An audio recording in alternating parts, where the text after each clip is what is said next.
We want you to be ready because the next 3 hours are going to be jam-packed with information that will help you to eliminate dangers like taxes, inflation, and market volatility so you will not outlive your money. So as I begin to teach, I'm going to be presenting, and then I'm going to have my son, one of the top tax strategists in America. He'll be doing some instruction with you also. And then I'll come back full circle to show you some options of what you can do. And if you want to see how any of these strategies that we're going to teach you may apply in your particular set of circumstances. So again, welcome. We appreciate your time and attention. I like to start by helping you understand the bigger picture. I've been a financial strategist and retirement planning specialist now for 5 decades, helping thousands of Americans optimize their assets, minimize taxes, and empower what I call their true or authentic wealth. So for you to understand where I'm coming from, because I've helped thousands of people that many of them have millions and even some billionaires. And if they just focus too much on the money, they're some of the most unhappy people I meet. So pay attention. I'm going to go through a little draw shot video to help you understand where I'm coming from so that you can get clarity.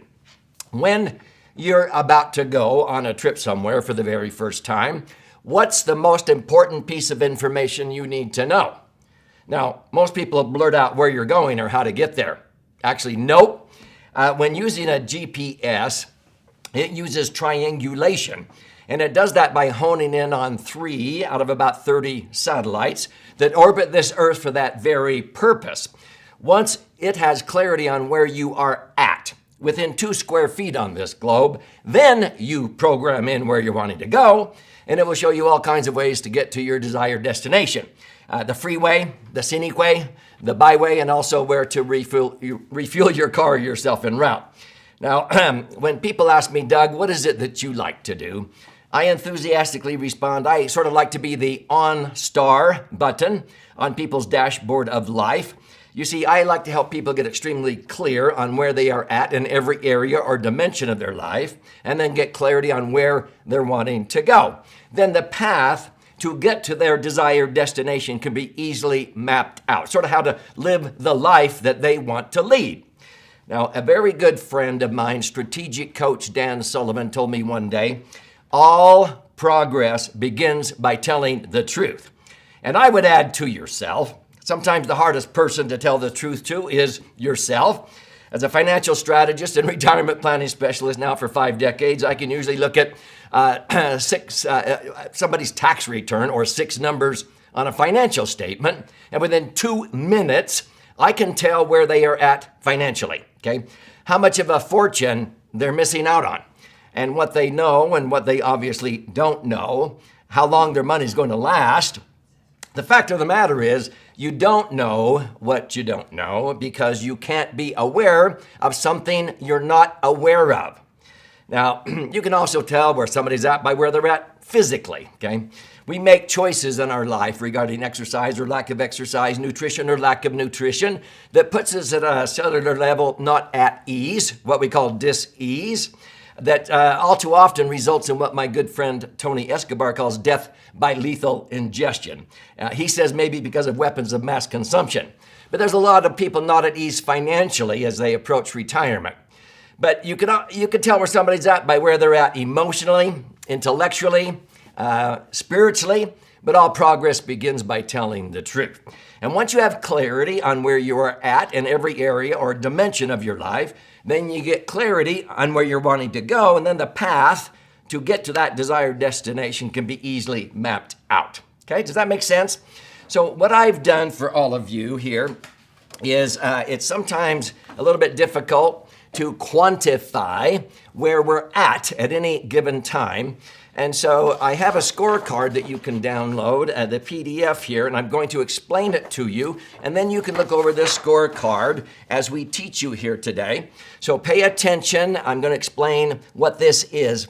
We're going to be talking about a lot of principles, but I have chosen the top 10 that are game changers for people, especially as they approach retirement or as they are trying to become financially independent, okay? And so over here on the left are the 10 key principles that we're going to touch on here. And the first 4, without question, are the key elements of a prudent investment, okay? Liquidity, safety, rate of return, and tax advantages. And then I'm going to focus for a few minutes and make sure you understand the difference between KASH and CASH. And also abundance versus scarcity mindsets, a 3-dimensional approach instead of just one, just focusing on money, okay? Responsibility and accountability, equal opportunity, and values and vision. So what I want you to do is, as we proceed today and you learn about these principles, you look across, horizontally across this chart, and there are 5 columns arranged from poor, fair, good, better, best, okay? I have a little ditty that goes good, better, best. Never let it rest, never let it rest till good gets better and better gets best.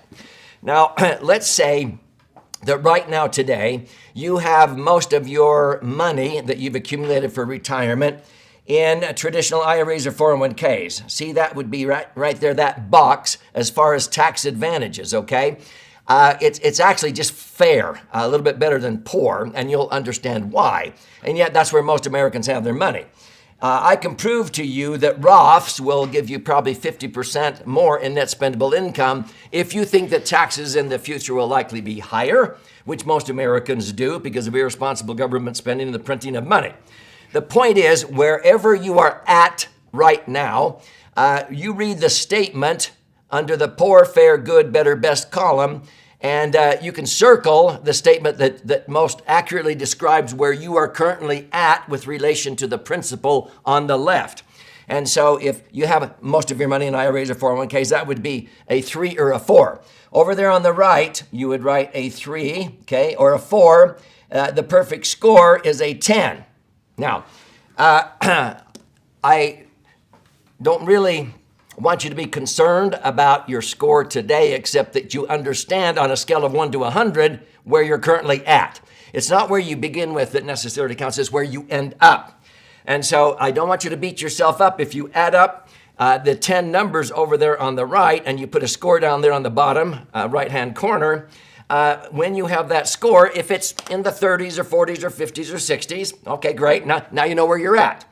But I know the answer to this question. Whatever your score is today, how many of you already know you want a higher abundant living score in your future? Okay? So that's what we do. I've been helping people raise their score now for a long time, and people who attend these RBDs, generally they will raise their score to over 90 within at least 2 or 3 years, and we had a couple down in Morgan Hill, California that did it in 9 months. They raised their score from 32 up to 93 in 9 months. It was just incredible. So that's the goal. I want to help you raise your score on this scorecard, but this will help you like a GPS understand where you're at. Okay.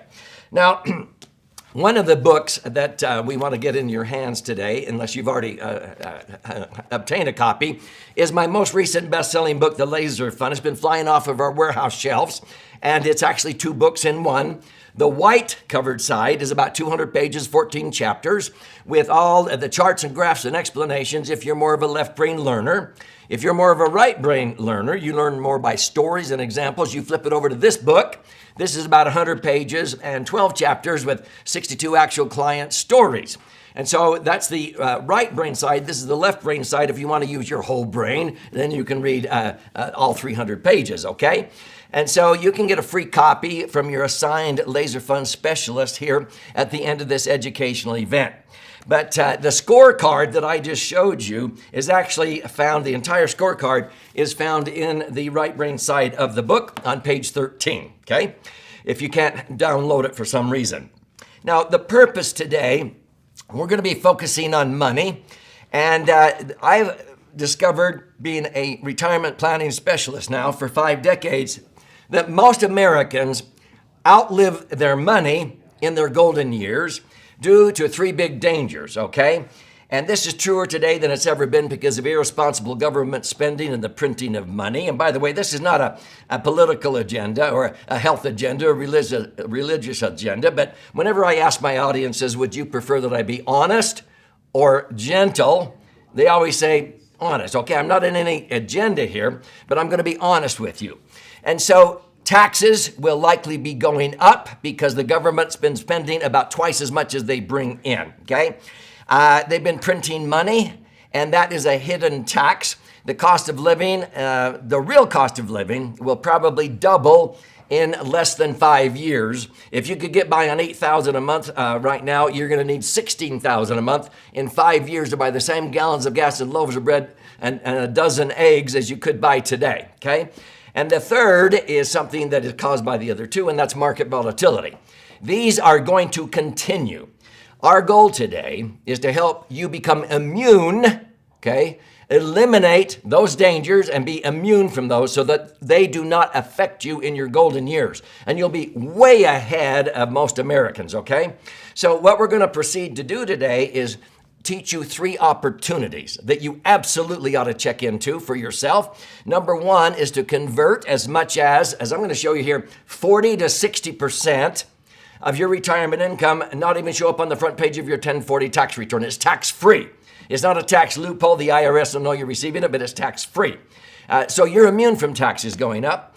We're going to teach you how to link your returns that you're getting on your money to the things that inflate. I don't like inflation any more than anybody, but it doesn't hurt me. It helps me. I've always been able to outpace inflation, and I'll show you how you can do that. And then number 3, by using indexing, which is a strategy. Now, I'm not talking about index mutual funds, okay? That's a commodity. I'm talking about indexing, where you can participate when the economy's doing well and the market's going up. But if the market crashes, okay, which it does every 7 years on the average at least, you will not lose, okay? So pay close attention, because most Americans, in fact, most financial advisors don't understand indexing, and they come to us to learn about this. I teach advanced continuing education to CPAs and tax attorneys and financial advisors, and many of them, it's unbelievable, they don't understand what indexing is. So listen close. You're going to learn that a lot of times you watch the CNBC and the financial advisor will say, oh, the average return the last 15 years has been 7.5% if you had your money in the S&P in the market. Well, there's a big difference between sequence of those returns and the actual return. If you look at this chart, and let's say at age 65, that was the year 2000, okay, the turn of the century. And if you had $1 million nest egg, and if it was averaging 7.5%, you should be able to pull out what? 7.5% a year, 75 grand a year, and not deplete your $1 million nest egg. Well, the sequence of returns, if you happen to retire at the turn of the century, remember the 9/11 terrorist attacks, and it went down, and then it barely came up, and then in 2008 it went down again. Well, that $1 million nest egg, even though the average return was 7.5%, that $1 million nest egg in 15 years would dwindle down to $98,000. Okay, you're going to outlive your money. Whereas let's just flip those years, and let's say the first year you retired was like 2015, the next year was like 2014, the next year was like 2013. It's the same average rate of return, 7.5, but you would still have $944,000. So at retirement planning is totally different than maybe what you did for retirement planning, having your money in the market. You're going to learn today that Wall Street was never designed to create predictable cash flow, and that you have to understand the difference between average rate of return, okay, and the actual to not lose when the market goes down, okay? And so the 3 greatest strengths of my favorite vehicle, okay, which I call the laser fund, you'll learn what laser stands for, is number 1, liquidity. That's the L in laser, okay?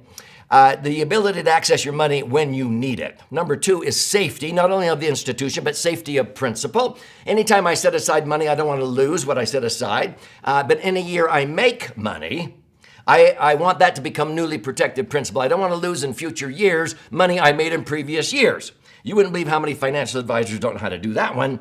And then number 3, to earn a predictable rate of return. Not pie in the sky, you'll have those once in a while, but at average rates of return that outpace inflation. I've averaged easily, 7 to 10%.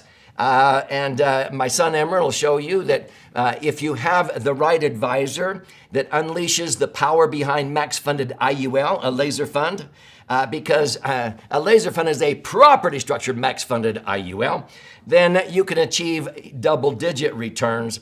And you would have to be earning 15 or 16% in a tax-deferred IRA or 401k to net, 10. You only have to earn 11 to net 10 at the end of the day in a laser fund. And that 1% is not taxes you're going to learn. Okay. So this is my 11th book. And through all of my books, especially my early ones that became bestsellers, I would have this chart that you see on the screen here, the risk-return paradigm. And I would list 16 general categories of investments from highest risk down to lowest risk. The top risky being commodities. The last might be the lowest risk equity in your house. Okay. Now let's apply these liquidity, safety, rate of return tests.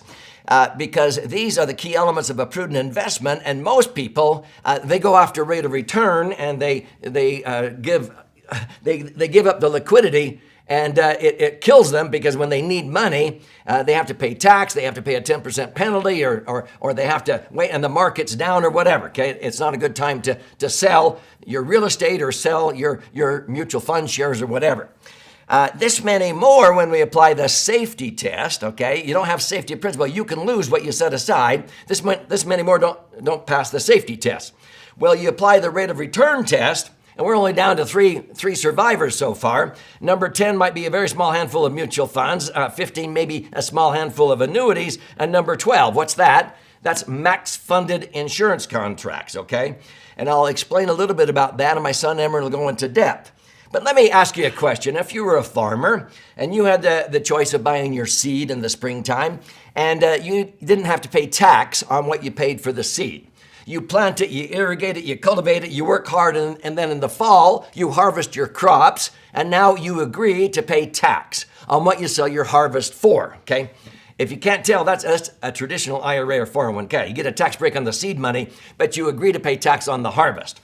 If you think that taxes will likely be higher in the future, that's not smart. It'd be better to simply pay tax on the seed money and enjoy the harvest without tax. Now, in the Internal Revenue Code, you're going to learn today, number 12 is the only survivor out of 16 that has a tax-favored harvest, and it's been a sacred tax-free cash cow for over a century in the Internal Revenue Code. And so you'll notice on the front of the book here, these 4 pillars stand for liquidity, safety, rate of return, and tax advantages. And in the book, you can score any investment, anywhere where you can put money, on a scale of 1 to 10 based on liquidity. Now, max funded IUL, if it's structured correctly, is deemed a laser fund. On liquidity, you'll see that it scores at least 8 out of a possible 10. The ability to access money. As far as safety is concerned, it's almost a perfect 10, but we'll give it a 9, okay? On rate of return, depending upon if you're using it for maybe a short-term goal like 5 or 10 years or a long-term goal like retirement income, it's going to score 8, sometimes higher than that. But as far as tax advantages, nothing else in the Internal Revenue Code does what I'm going to show you here. And I've challenged CPAs and tax attorneys to show me, and they never have shown me anything that does what a max-funded IUL does. And so it would be a perfect score of 10. You add up those 4 numbers right there, and what do you end up with? A score of 35 out of possible 40. Do you know where most Americans have their money in IRAs or 401ks, in the market or annuities or whatever? The score is only 18, maybe 20 or 22 out of 40. It's really quite pathetic. And so this is designed to increase liquidity, safety, rate of return, liquid assets, safely earning returns is the acronym that spells LASER, okay? Now, let me shift gears to go back to this big picture here. During 5 decades as a financial strategist, I have seen countless clients work very, very hard to manage and grow their wealth. And they want to enjoy that abundance and then foster a similar dream of prosperity for who? Their posterity. But all too often, that dream turns into a nightmare. And I'm going to tell you why. Because many times when I meet with people that are very successful, I say, how did you build this empire or this huge nest egg? And they go, oh, Doug, I grew up right after the Great Depression. My parents taught me the value of work. Man, I have worked so hard. Man, my kids will never have to work as hard as I did. And then, 20 or 30 years go by and they come into my office and they're sort of forlorn. And I go, what's up? And they go, Doug, I don't know what's wrong with our kids and now our grandkids. They don't even know how to work.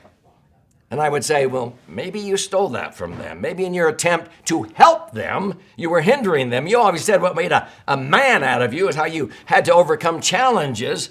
And now you were bailing out your kids and you wonder why they're weak, like a butterfly coming out of a chrysalis. If you help it out, when it's struggling, it will die. Yeah, isn't that sad? Now, being a parent or a grandparent is tough. So again, I'm going to be very honest with you here. In the next few minutes, I'm going to share 3 secrets that you can learn and create and leave a legacy. And I'm going to gift you a copy of this best-selling book, Entitlement Abolition, to do what I'm talking about. So here's the 3-dimensional approach. There's 3 dimensions of what I call authentic wealth. When we say the word assets, what kinds of things do most people think of first when we say the word assets? Most people think of your house or your real estate or your cash or stocks or bonds or whatever, okay? Those are just material possessions, aren't they? They're just things. Whenever I ask people, what are the most important assets that you value, that you cherish, that you possess on this earth? They know I'm not talking about money, and they say, well, family, health, values, relationships, your faith. Yeah, these kinds of assets involve people. Okay, I call these human assets. They are our core assets. I put these under the foundational assets for abundant living. They would also include such things as your heritage, your talents, unique abilities, charitable foundations, and so forth. Now, there's a 3rd dimension of authentic wealth that involves the wisdom that we gain throughout our life. Wisdom is a product of knowledge times what? Experiences, okay? Just the good ones? How many of you have learned more from your bad ones like I have, okay? It would also include your formal education, reputation, methods, systems, traditions, alliances, ideas, and skills. So these are the 3 dimensions of authentic wealth. Now, whenever I ask anybody, if you had to let go of one of these 3 categories of assets, financial, foundational, or intellectual, you had to let it go, start all over, accumulating that category. But you could keep the other 2 categories of assets, not only keep the other 2, but you could transfer them into future generations. But you had to bankrupt or let go of one of those 3 categories of assets and start all over.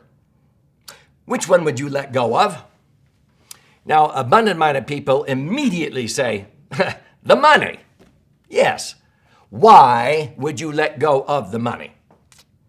Because you can rebuild that one using the other 2, the intellectual and foundational assets, okay? Most religions on planet Earth believe that we come to this earth possessing the intellectual or foundational to one degree or another. If you believe in a life after this one, those are the ones you return to your maker and report on. Have you ever figured out how to take the money with you when you die? No, there's no luggies, racks on hearses, as the song says. So at 3-dimensional wealth, we focus on all 3 dimensions. This is like a 3-legged stool. And so we believe it's more important that values are understood before the assets are valued. Then they can be brought into balance and harmony to provide ever-increasing results. Now, I'm going to use another metaphor, which is the golf metaphor. And if you're not a golfer like I'm not, you'll still get it. But let's say you were going to be playing in a golf tournament, and you have the choice of using a professional golfer like Phil Mickelson's swing, or you could use his clubs, okay? What would you choose? I'd rather have his swing, not his clubs. Well, I've noticed that most financial advisors in America seem to focus on the clubs or the commodity. Buy this mutual fund, this stock or bond or gold or silver. It's not in the commodity. It's in the strategy. Indexing is a strategy. An index mutual fund is a commodity. I've noticed many estate planning attorneys seem to focus on dividing up the golf clubs and the trophies, so to speak, among the kids and the grandkids when they die. I'd rather leave behind the swing or how to fish to my kids and grandkids rather than dumping a bunch of fish in their lap. I want them to be never be unemployed, to always be self-reliant. Security is in the individual, not in somebody giving you a job to do. So at 3-dimensional wealth, we focus on all 3, which involves learning true principles. Now, a truth is just a belief until you experience it. When you experience a truth, it becomes a truth to you. So all of these principles on this scorecard, I have experienced and I continue to do so. And then what I like to do in these educational sessions is teach you strategies and concepts on how to apply those principles in a fast power curve instead of the long learning curve that it took me. Okay, I turned 72 here in a couple of months. I don't want my kids or my grandkids to take as long as it took me to get it. Okay, and so we teach proven strategies and concepts. I marry some concepts together. That's what makes me unique compared to most advisors. But metaphorically speaking, I show you when to use a sand wedge or a 7-iron or a driver. So we'll show you the best tools, and my son Emron will show you that. But what I focus on is the swing, and then my son can show you the best clubs to use. Does that make sense? Okay. So I travel a lot, and many times when I'm talking to somebody next to me, they'll say, "What do you do?" And I'll pull out a Delta Airlines napkin and I'll draw a great big A like you see on the screen, which stands for abundance. And then I'll say, well, I help people optimize assets. Well, I then need to describe this three-legged stool. And so I'll say, when I say the word assets, what kinds of things do you think of first? And they usually say, well, my house, my real estate, cash, stocks, bonds, and so forth. And I go, yep, that's really just material possessions though, right? But we put those under the financial dimension. Now, there's two other dimensions. Let me ask you this way. What are the most important assets that you value, that you cherish, that you possess on this earth? And then they give me their family, health, and values, and spirituality, their beliefs, and so forth. Yeah, these are the foundational assets. And then if they haven't mentioned it, I say there's another category that involves the wisdom that we gain throughout our life. That's our intellectual assets. And again, wisdom is a product of what? Knowledge times experiences. It gives us our wisdom, but it includes our formal education, reputation, systems, methods, traditions, alliances, ideas, and skills. Okay, so these are the three dimensions I'm talking about, like a three-legged stool. Now, sometimes people say, Doug, what do you do? I respond, I take the wobble out of people's life on this three-legged stool. Why? Okay, because some people, maybe they accumulate their financial category, their financial wealth, at the expense of their health. And then later in life, they're spending all their wealth trying to regain that health. That's really sort of stupid, okay? Or many people accumulate their financial, assets, at the expense of relationships with their spouse, their kids, their grandkids, their God, whatever their belief is of a higher power. And at the end of the day, they're only 67, they got one foot in the grave. They're bankrupt in the intellectual and foundational categories, even though they got enough money they could spend $10,000 an hour the rest of their life and never put a dent in their bank account. But they always come and say, Doug, what was all this for? I'm not going to take any of this money with me. And my wife left me years ago. My kids, they don't come around. I don't have any faith anymore. I need to, I'm not prepared to meet my maker. And, they always have what we call absolutely unacceptable regrets. Okay. Now, there is a fourth category of assets that transcends all three. Okay. And you can give your time to charitable causes and what have you. You can donate your talents. But most governmental systems in the world have a method whereby we must give back to society. These are our civic or social assets, and that method is usually what? Taxes over there, okay? So taxes, I'm a red-blooded American. I think we should all pay our fair share of tax. But what a lot of CPAs and tax attorneys that I train seem to forget within 2 years after going into practice is that in the Internal Revenue Code, anytime a citizen of America takes ownership instead of relying on the government to do it for them, they can redirect otherwise payable tax to causes they support, okay? See, ownership is the key to American wealth. Deeds, titles, articles of incorporation. You look at countries that do not allow their citizens to own, and they are starving, like North Korea versus South Korea, okay? North Korea has to try to blackmail the world that they're going to create nuclear weapons and everything like that, but they're actually starving to death there, okay? Whereas South Korea is vibrant, dynamic, produces the number one selling automobile in the world for the money now, Hyundai, okay? Now, that's the difference between ownership and not ownership. So if you take ownership in a home, you'll take better care of it than if you rent it, okay? So we have incentives so far in the Internal Revenue Code. The cheapest money I can obtain is to buy a home or real estate, and I can tax deduct it if I do it correctly, okay? If you take ownership for your own retirement, instead of relying on the government to provide it for you, because they try and they don't do a very good job. Social Security is about 160 trillion in debt, and it's a train wreck waiting to happen. But you might have good ways if you choose to save yourself instead of relying on that Social Security. IRAs or 401ks is a good way, but a far cry from the best. You have better ways, which are Roths. But I've never owned an IRA or 401k, never will. I've never owned a Roth IRA or 401k, and I never will, because my favorite vehicle, the Laser Fund, has the 2 benefits Roths have and 4 additional benefits that Roths will never have. So why would I mess around with a Roth or an IRA or 401k with all the strings attached, okay? And so by doing that, I'm taking ownership. I take pressure off of the government to provide for me if I die sooner, if I live longer, if I live to be 120, if I leave behind widows and orphans. They will never be dependent on the government. So it's totally tax-free. I'm helping out my great country of America better than just rolling over and paying unnecessary tax. And you'll understand that as you study here the book. Now, in the book Entitlement Abolition, which I want to gift you at the midpoint here, I contrast what I'm talking about by using the examples of 2 families. And I don't endorse these families by any means, but it's the Vanderbilt family versus the Rothschilds family, okay? Now, if you're not aware, Cornelius Vanderbilt was like the Elon Musk or Bill Gates of his time. He was the richest man on earth when he died in 1877, okay? He amassed a $105 million fortune. He wasn't very philanthropic. He only left behind less than 1% of that, $1 million to Central University, which became Vanderbilt University. Now, it took 96 years until 1972 before 120 of his descendants gathered together at Vanderbilt University for their first family reunion, and there was not a millionaire left in the bunch. It was all gone.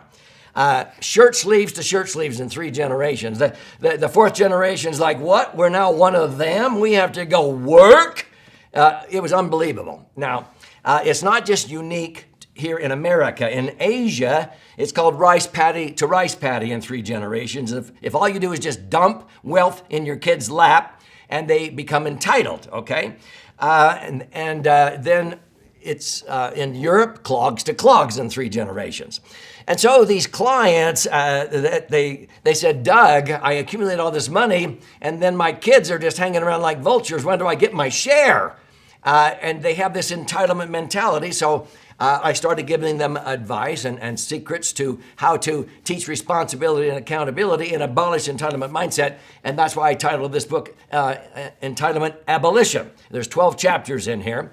And so it's interesting because William K. Vanderbilt, a grandson, said, "It has left me with nothing to hope for, nothing definite to seek or strive for. Inherited wealth has been a real handicap to happiness." Wow. Now, I contrast that to Mayer Amschel Rothschild. He died in 1812, and he built a banking dynasty in Europe. And the Rothschilds had several children, and among them 5 sons, and they assigned each of those 5 sons to European capitals. And they would communicate back and forth with homing pigeons, when to buy and when to sell. The point I'm making is when he died, he did not leave behind an inheritance or an entitlement. He left behind a system.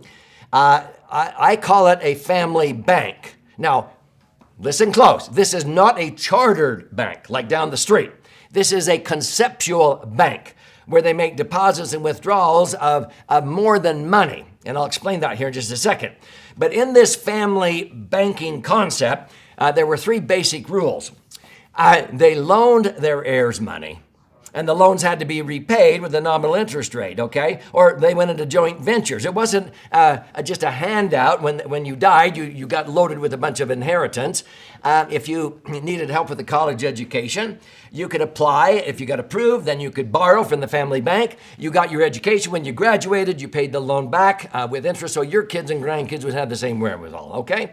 If you wanted to start an orthodontic practice or develop real estate, you could go into a joint venture. The family bank could own 20% or 50%, depending upon how much they chipped in of capital. At the end of the day, you could buy out the family bank at the then value, because this is the real world. They taught responsibility and accountability. We did this with our 6 children, okay?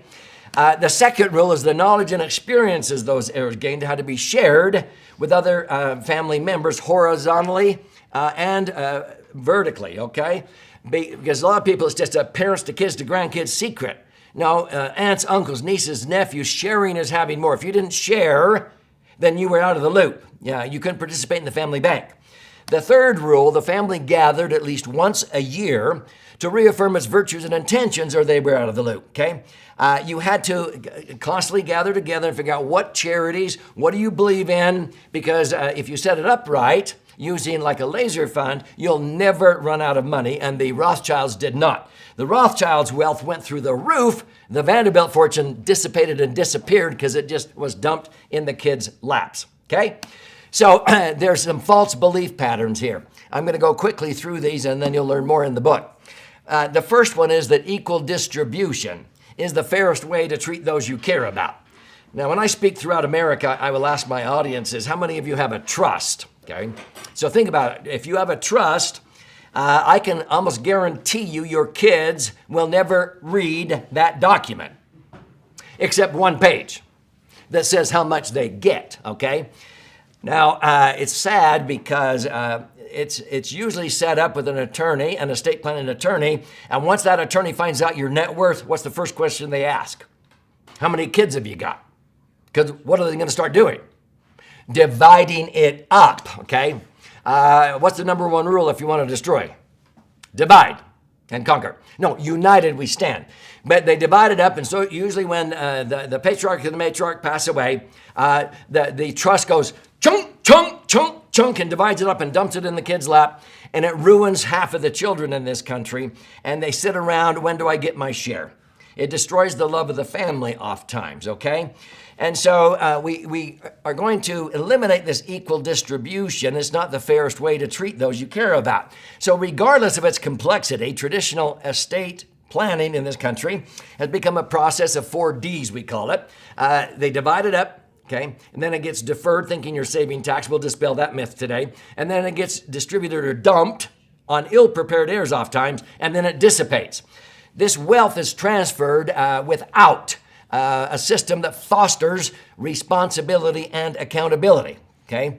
And so Abraham Lincoln is the one that said, the worst thing you can do for those you love is the things they can do for themselves. Robert Frost said, every affluent father wishes he knew how to give his sons the hardships that made them rich. But we don't want to, see our kids suffer, and we think by bailing them out and dishing out money that we're doing them a favor, and then we wonder where they're sitting around, mom, dad, grandma, grandpa, will you pay for it? Can I have? When do I get my share? And it forms that entitlement, okay? And so it's really equal opportunities instead of equal distribution. You'll notice the statement at the bottom there. There's nothing more unequal than the equal distribution to unequals. Now, sometimes people get disturbed by that, but let me explain it, okay? See, I'm Christian, and so I believe in a higher power. I do not believe that our Creator gives equal distribution of blessings, let's say of health, to all of us, regardless of how some of us may choose to abuse our bodies, okay? Our Creator doesn't go, you are just abusing your body with you don't exercise and you're overeating and you taking harmful substances in there. But you know what? I'm fair. I'm going to give you the same health as these people over here that are taking care of their body, their temple. They're eating right, they're exercising and so forth. Because I'm fair, I'm going to give equal distribution of health. No. Our Creator does not do that. Our Creator gives us equal opportunities, not equal distribution. So I usually recommend that people rethink their thinking on their trust, and they change the rules of governance so that your children and grandchildren all get equal opportunities if they are responsible and accountable, but not equal distribution regardless of how they blame or justify or operate in shame. Is this making a little bit of sense? You'll learn more when you read the book. So the first secret is to live. Live what you believe in so that when you die, they're not sitting, did I get disinherited? Okay. You identify your core values and your vision and your principles. I could give you one sheet of paper and you push record on your smartphone, And I can ask you questions, and if you answer them off the cuff and recorded it, your posterity would watch and rewatch, listen and re-listen, and read and reread that for generations. They won't read your trust, okay? And so you live by the governing principle of equal opportunities, not equal distribution. So at the midpoint here, I'm going to gift you a copy of this book, and you'll be able to see in here on section 1 what I'm talking about, and how you can create, a motto or a slogan or laws or a manifesto or a value and vision clarity statement. We have in our family all of those. You don't, but you'll see mine in the book. And you leave behind what you stand for, okay? Now, you'll be able to see this on pages 69 to 75 of the book. Now, let's go to the second false belief pattern, that your leadership role ends when your children are out of the nest. I've had some wealthy people say, whatever my kids and grandkids do with all these millions of dollars is their problem. And I go, no. You're going to set them up for success or failure in how you leave it behind, okay? And so it's like throwing a rock in a pond. What you do will ripple for generations. You can set them up for success or for failure by just dumping it in their laps. And so we focus on 4 P's instead of 4 D's, okay? We want to preserve, protect, perpetuate, and empower with prosperity, okay? And so this is where you'll read, it's a system where true wealth is transferred with responsibility and accountability. And I'll talk a little bit about that here in just a second. So if the family bank were in the center of this diagram, I call this a perpetual cash fund, okay? It goes on into perpetuity for future generations. You'll notice here that cash is spelled with a K-A-S-H right there, okay? Now, what does that stand for? Well, when you have that family bank concept, you're making deposits and withdrawals for your posterity based on responsibility and accountability with the financial assets, okay? But also the foundational assets, the wisdom and experiences and everything like that. That's transferred with respect and responsibility and accountability. Same thing with all the experiences, good and bad, your reputation, everything like that. So this is the cash I'm talking about: knowledge, attitudes, skills, and habits. That's the swing. I'd rather leave behind that cash. If I have to choose between that cash and C-A-S-H, I'll choose this one any day, because now I'm leaving behind how to fish instead of just dumping fish in their lap. Does that make sense? So it's sort of like being healthy, wealthy, and wise in all 3 of those, that 3-legged stool: how to live and love, how to learn, how to give, and how to earn, okay? And so we do this in different ways. You'll study in my book. My wife and I now for the last 10 years have held an annual grandparents camp. Grandpa's camp is what they affectionately call it, but Grandma is totally involved there. This was our first one, clear back in 2013. And our 12-year-old and older grandkids come for the first 4 days, and we talk teenage talk, and we teach them, as you're going to read in the book, principles that the colleges and universities are not effectively teaching them today. And it's amazing when you learn about these, because I had a friend, Richard Rossi, that had two sons that one had 2 PhDs and one had an MBA. And they graduated from college and both moved back home because they couldn't find a job. And so we tested them on these skills that I talk about in the book. And they lacked in all of them: effective communication and charisma and likability and being responsible and accountable. It was unbelievable, okay? And so we trained them, and they went out, and they, after 9 months of learning, they both got job offers starting at $250,000. So that's the curriculum that we teach our grandchildren, our 12-year-olds and older, but they start when they're 4, okay? This is one from 9 years ago: put on the whole armor of God, because we're Christian, okay? Here's America, the land of liberty. This was 2 years ago. These are the older ones as we're about to embark on a hike. These were the younger ones that came for the next 2 days. And so a lot of people want to see what we teach our children and grandchildren to be responsible and accountable. So the second secret is to lead, lead from the front, and use true principles and tried and proven concepts and leadership tools. So we have 22 tools that you'll see in this book that you can use to teach those that you care about, okay? And so I would recommend you conduct family vacations with a purpose.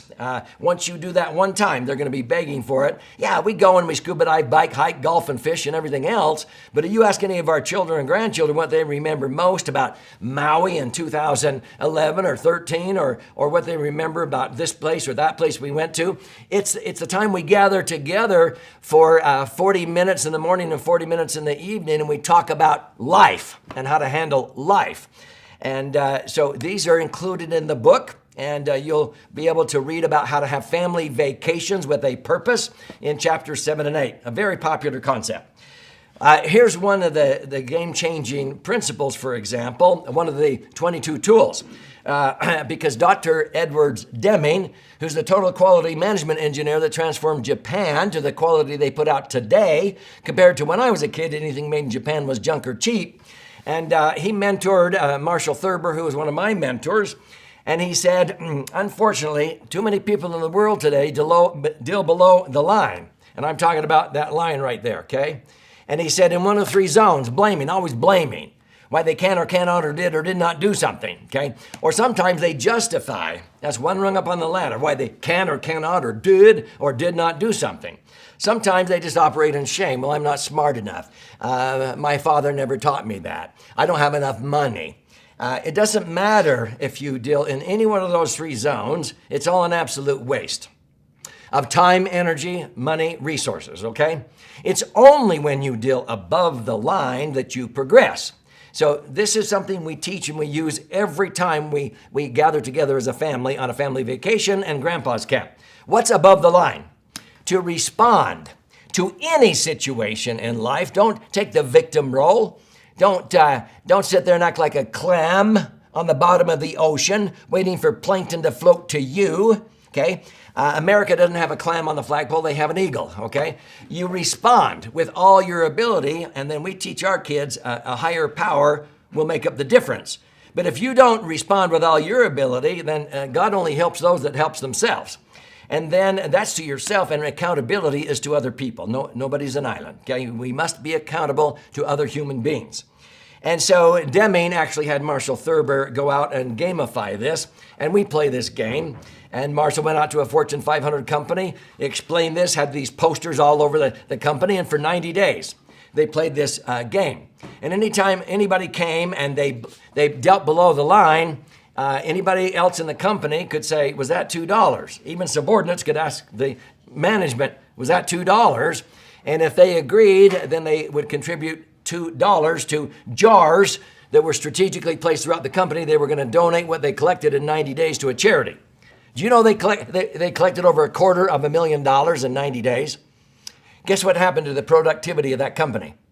It went absolutely through the roof. And so they kept playing it the rest of the year, and everybody got a huge raise. And the bonus they all got was equivalent to their salary by dealing above the line. And so we do that in our family. You'll read how we do that with our children and grandchildren, and we play the game, okay? So you'll learn that on page 64 if you're interested. But if you need me to explain it to your children and grandchildren, you may not be aware, but I have a YouTube channel. And I have about 137,000 subscribers. I have about 1,400 educational videos on there, and I have several that explain, that concept of dealing above the line and the $2 gamified way to learn that, okay? And so it's free when you subscribe to my channel, and I post at least 3 long-form videos a week and probably 2 or 3 shorts every day, okay? What's the purpose here? It's to give you clarity. So when people say, Doug, what are you selling? I go, well, clarity. Why? Because when you have clarity, that gives you energy. People say, Doug, where do you get your energy at age 72? Well, it's right there, clarity. I'm super clear about what I'm trying to help people understand and realize, okay? Now, when you have clarity, then we add balance. Now, when you go down the highway and you're out of balance, you wobble. When you're in balance, that increases the velocity in which you achieve your goals, okay? Now, when you have clarity and balance, then you're able to focus better on what matters most. It increases the accuracy in which you achieve your goals. So I want to give those that I care about, and I care about you today, I want you to leave today thinking clearer than you did when you joined us. I want you to have more balance and focus. And then what does that give you? More confidence. Confidence is the greatest gift you can give anyone. And I want to instill greater confidence that you can handle the rest of your life, not outlive your money if you live to be 120. And we're going to show you that here today, okay? And so at the midpoint, then you'll be able to get a copy of the Entitlement Evolution book. And the first 4 chapters talk about the trap of how many times the ones we care about the most, and this could include your children, your grandchildren, your employees, your fellow, friends, church members, whatever. Sometimes we're all in this trap, and here's all this abundance there, and we can't reach it, okay? So the last 8 chapters of the book talk about the legacy bank, United We Stand, okay, and family retreats with a purpose and grandpa's camp. You will also understand how to manage the KASH and the CASH, how to transfer this into the workplace, and then determining the life that you'll lead and the legacy you'll leave. What happens? You break out of that trap with your loved ones, and now everybody is participating and collaborating instead of competing and tearing down and comparing. Comparison is the thief of joy, according to Emerson, okay? But abundance breeds abundance, and that's what we want for all of you. In fact, this was so popular that I used to do 2-day live classes, and the tuition was $2,000. And then I recorded that 2-day master class. It's $1,000. And for you that are attending today, you'll have access to this if you want. You can refer to it. It's normally, at least I usually do it for, is $197. You'll get it free when you complete the survey here at the end of my session here in a few minutes. But if you're wanting to see what the survey looks like, you can begin to fill it out right now. You can scan this QR code, or as you see there on the bottom, go to retiredbydesign.com/get started, or scan that QR code, and that's the survey that you'll fill out. And as a token of appreciation, I'm going to gift you a copy of the Entitlement Abolition, also the audio if you like to listen and learn, and then if you like to watch and learn, you'll have access to that master class, okay? Now, I want to, even if you're filling out the survey right now, I want you to listen as I sort of connect the dots before I go back into the financial dimension and turn time over to my son. The third false belief pattern is that by leaving behind a monetary inheritance, you have blessed your posterity with a legacy. Hopefully, you're rethinking your thinking. So what I'm talking about is the legacy dimensions are, again, the intellectual and the foundational, okay? And they will then work in harmony with the financial. But I believe it's more important you leave behind the knowledge, attitude, skills, and habits, that cash, than even the CASH, because now you're leaving behind how to fish. So in the book, you'll see this entitlement cycle and how it happens, because we go out and we get an education, we gain skills, we learn, and we have self-learned knowledge, attitude, skills, and habits. We have an increase in that abundance and wealth. And sometimes it takes years to accumulate it. If you notice, sometimes your kids want to have in 1 or 2 years what it took you 30 years to acquire. Yeah. Well, sometimes when we experience that wealth and abundance, and people say, well, my kids will never have to work as hard as I did, what happens? Entitlement sets in. And then it exhausts the family resources, and you lose this generational momentum, okay?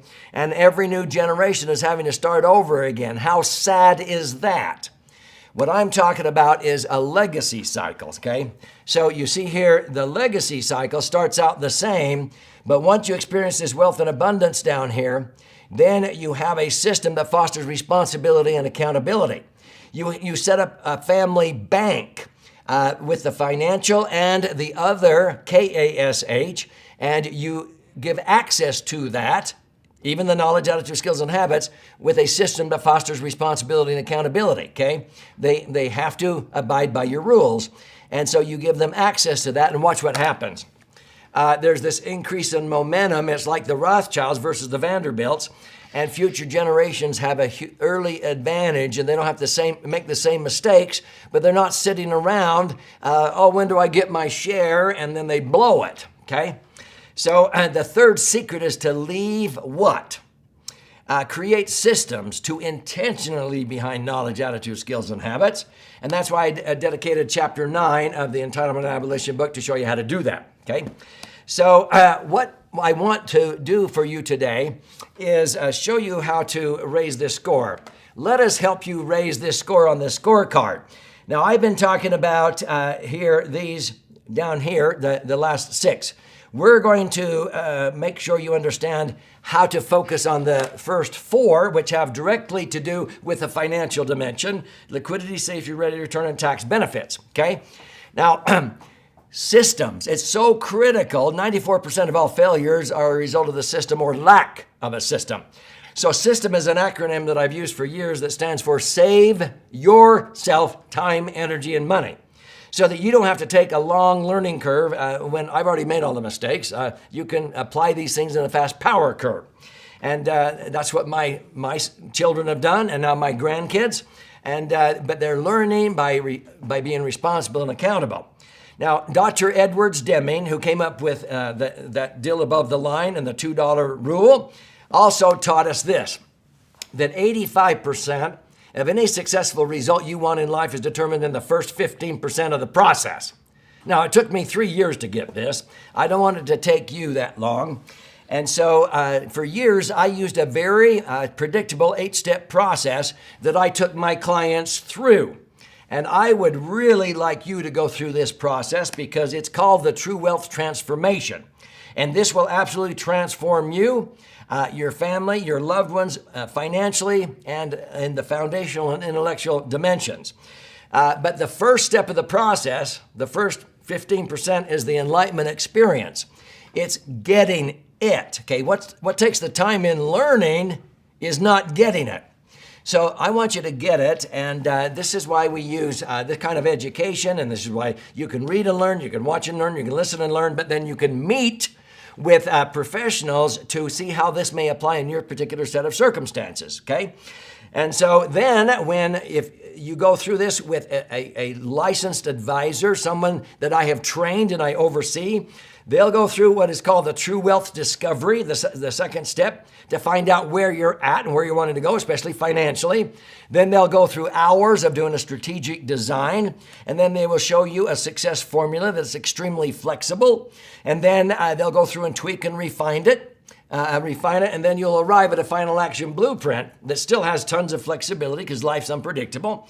And that will include repositioning underperforming or non-performing financial assets to increase liquidity, safety, rate of return, and tax benefits, okay? And then you'll go through an implementation experience where you're repositioning assets, where many times, as I'll show you here, it will increase your net spendable income, not just 50%. For many people, double, triple, and even quadruple. And I'm not blowing smoke here. I'm going to show you actual proof of this. And then there's an accountability factor where at least once a year you are kept on track because life happens and you have to adjust things. So this 8-step process is a transformation. Now, as we dive into the financial, and you look at my book, A Laser Fund, you'll find that in the 14th last chapter of the left brain side, I introduce 4 general categories of resources that a lot of Americans draw income from. Now, most Americans don't draw from all 4, but some do. In general, this would be investment income. And then sometimes people have real estate that they own, that they get rental income. Some have guaranteed income, a pension or Social Security or whatever. But the most underutilized is this green one. It's tax-free income. And I'm just like, oh my heavens, this should be a no-brainer, especially to protect yourself against taxes going up. So in a nutshell, the purple bucket is where most Americans are way too top-heavy.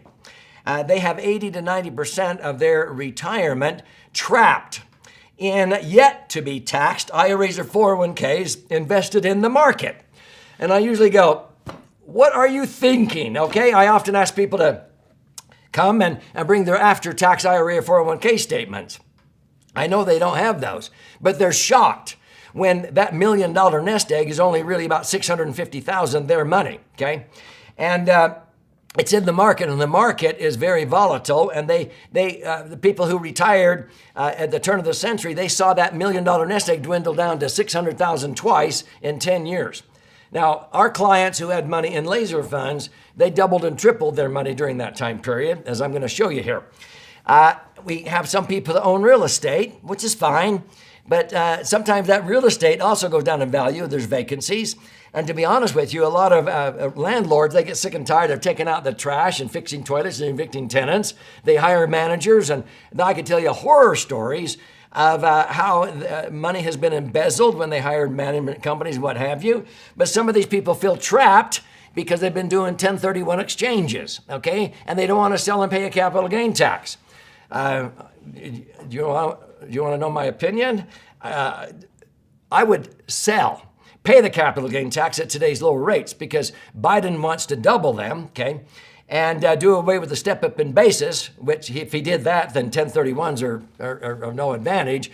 But people are shocked when they pay 20% in capital gain tax. The 80% that they put into laser funds generate as much or more income tax-free as they were getting after tax out of the real estate properties. And they don't have to be a landlord anymore, okay? You have some people that like Social Security or maybe a school teacher's pension, but the most underutilized is the tax-free bucket. You're going to learn here that municipal bonds, those aren't popular much anymore because there's so many municipalities going bankrupt, and they're low yielding. I've already said I don't own an IRA, 401k, or a Roth, and I never will. Why would I do that? Because an MFTA, Max Funded Tax Advantage Insurance Contract, structured correctly, is a laser fund, and it has the 2 advantages Roths have and 4 additional advantages with no strings attached. You can put in as much money. See, if you make too much money, you can't even own a Roth. You probably know that, okay? Now, one of the strategies my son is going to talk about today is how to do a strategic rollout. This is not a rollover. A rollover is going from the frying pan to the fire. That's like taking money in 401ks and being duped into rolling it over to IRAs and continuing to defer, put off, procrastinate, paying tax until you're age 72, and then take RMDs, required minimum distributions, which is frankly the worst advice. I think for most Americans, you're not saving tax. You are actually compounding the tax, increasing the tax by continuing to take RMDs throughout your life expectancy, your spouse's life expectancy, and then when you both pass away, anything left behind goes to your children. They can't use it for their retirement necessarily. They have to pay tax on it within 10 years because the government wants their share of that sooner than later now because they're hard up for money. And so this strategic rollout, I want you to pay very close attention on how to reposition money out of the purple bucket down to the green bucket and how you can save there's hundreds of thousands of dollars of unnecessary tax. But at retirement, I recommend that no more than 30% of your money come out of that purple bucket, IRAs and 401ks. If you own a bunch of rental properties, I would recommend no more than 30% of your retirement be reliant on that because there will be vacancies. And we're going to see, especially commercial real estate, get clobbered this year, which will then catapult and domino into residential. Between 0 to 80% could be a guaranteed income based on your risk tolerance.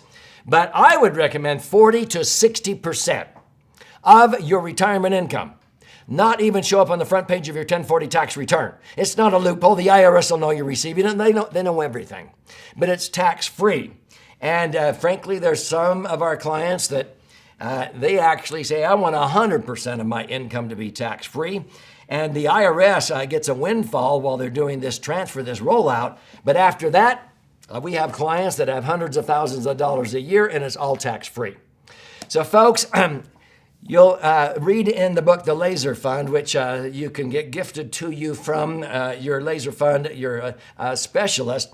There's stories in here, especially in the right brain side, some school teachers years ago that came to me, and I was able to save them $250,000 of unnecessary tax on their 401ks, 403bs, and TSAs, tax sheltered annuities. Their advisor told them that, keep putting it in there, they were going to pay taxes the rest of their life. We ended up doubling their net spendable income. We had a real estate landlord that we saved him $750,000 of unnecessary tax, and we actually were able to resurrect some tax deductions on some of his rental properties and offset the tax. And that's a unique strategy because I'm a tax strategist.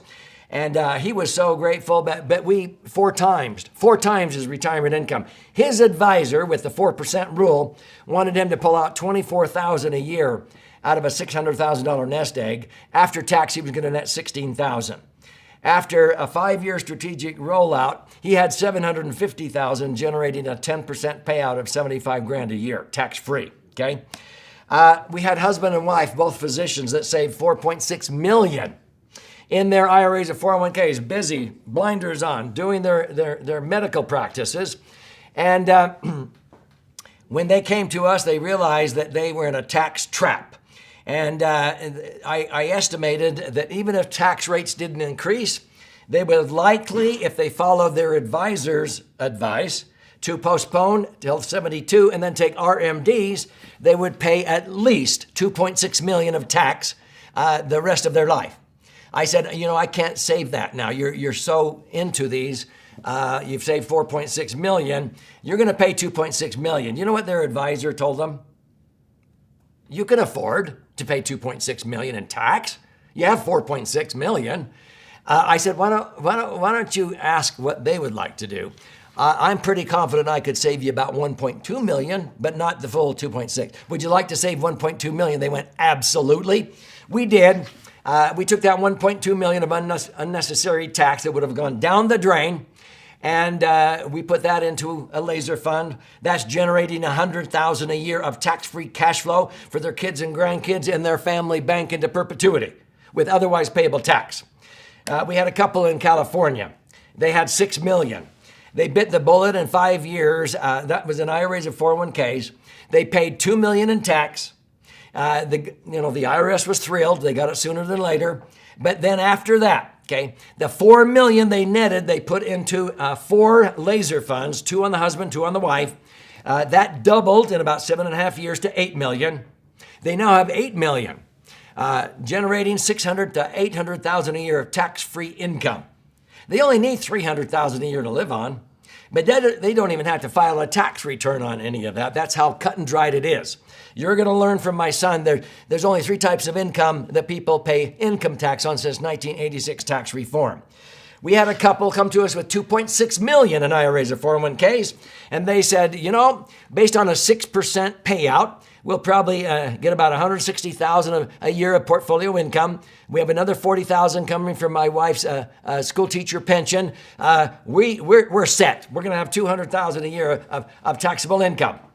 I go, well, way to go. But with inflation, in about 5 years, you're going to need $400,000 to buy what $200,000 buys. But the biggest problem I see is that's all showing up on the front page of your 1040 tax return. And they said, you mean there's another way? And I go, absolutely. They said, where have you been? I said, I've been here all along. You've had your blinders on.